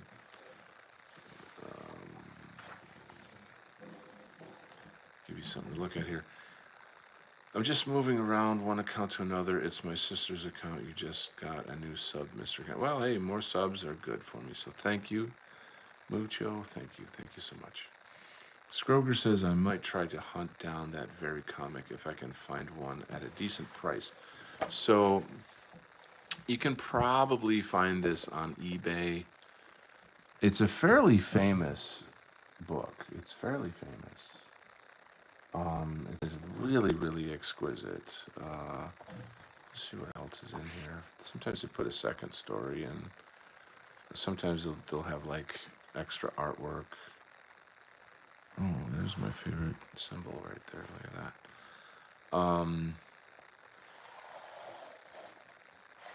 Yeah, I guess that's what it is. So, I feel like I'm really, really pushing it, guys. It's like 12 at night here. I might turn it in. So I think I'm gonna wrap it up. I've been going since 8:30, so that's a pretty long show. It's a lot of me talking bullshit. So I'm sorry for wasting your time so much. I know you hate me. I'm a very bad person, and I should go to art jail. How about that? Anyway, I will leave you with this magical image here for your dreams. And thank you so much for joining me and having a good time. I think we had a good time. Interesting conversations. Yes, I will finally go to sleep. I might turn it on. Have a good night. All right. God bless you guys. Again, thanks so much. I really appreciate you all very, very much. Your friendship means a lot to me, and I'm sincere about that. See ya. Okay. Adios. See you next time. Bye bye.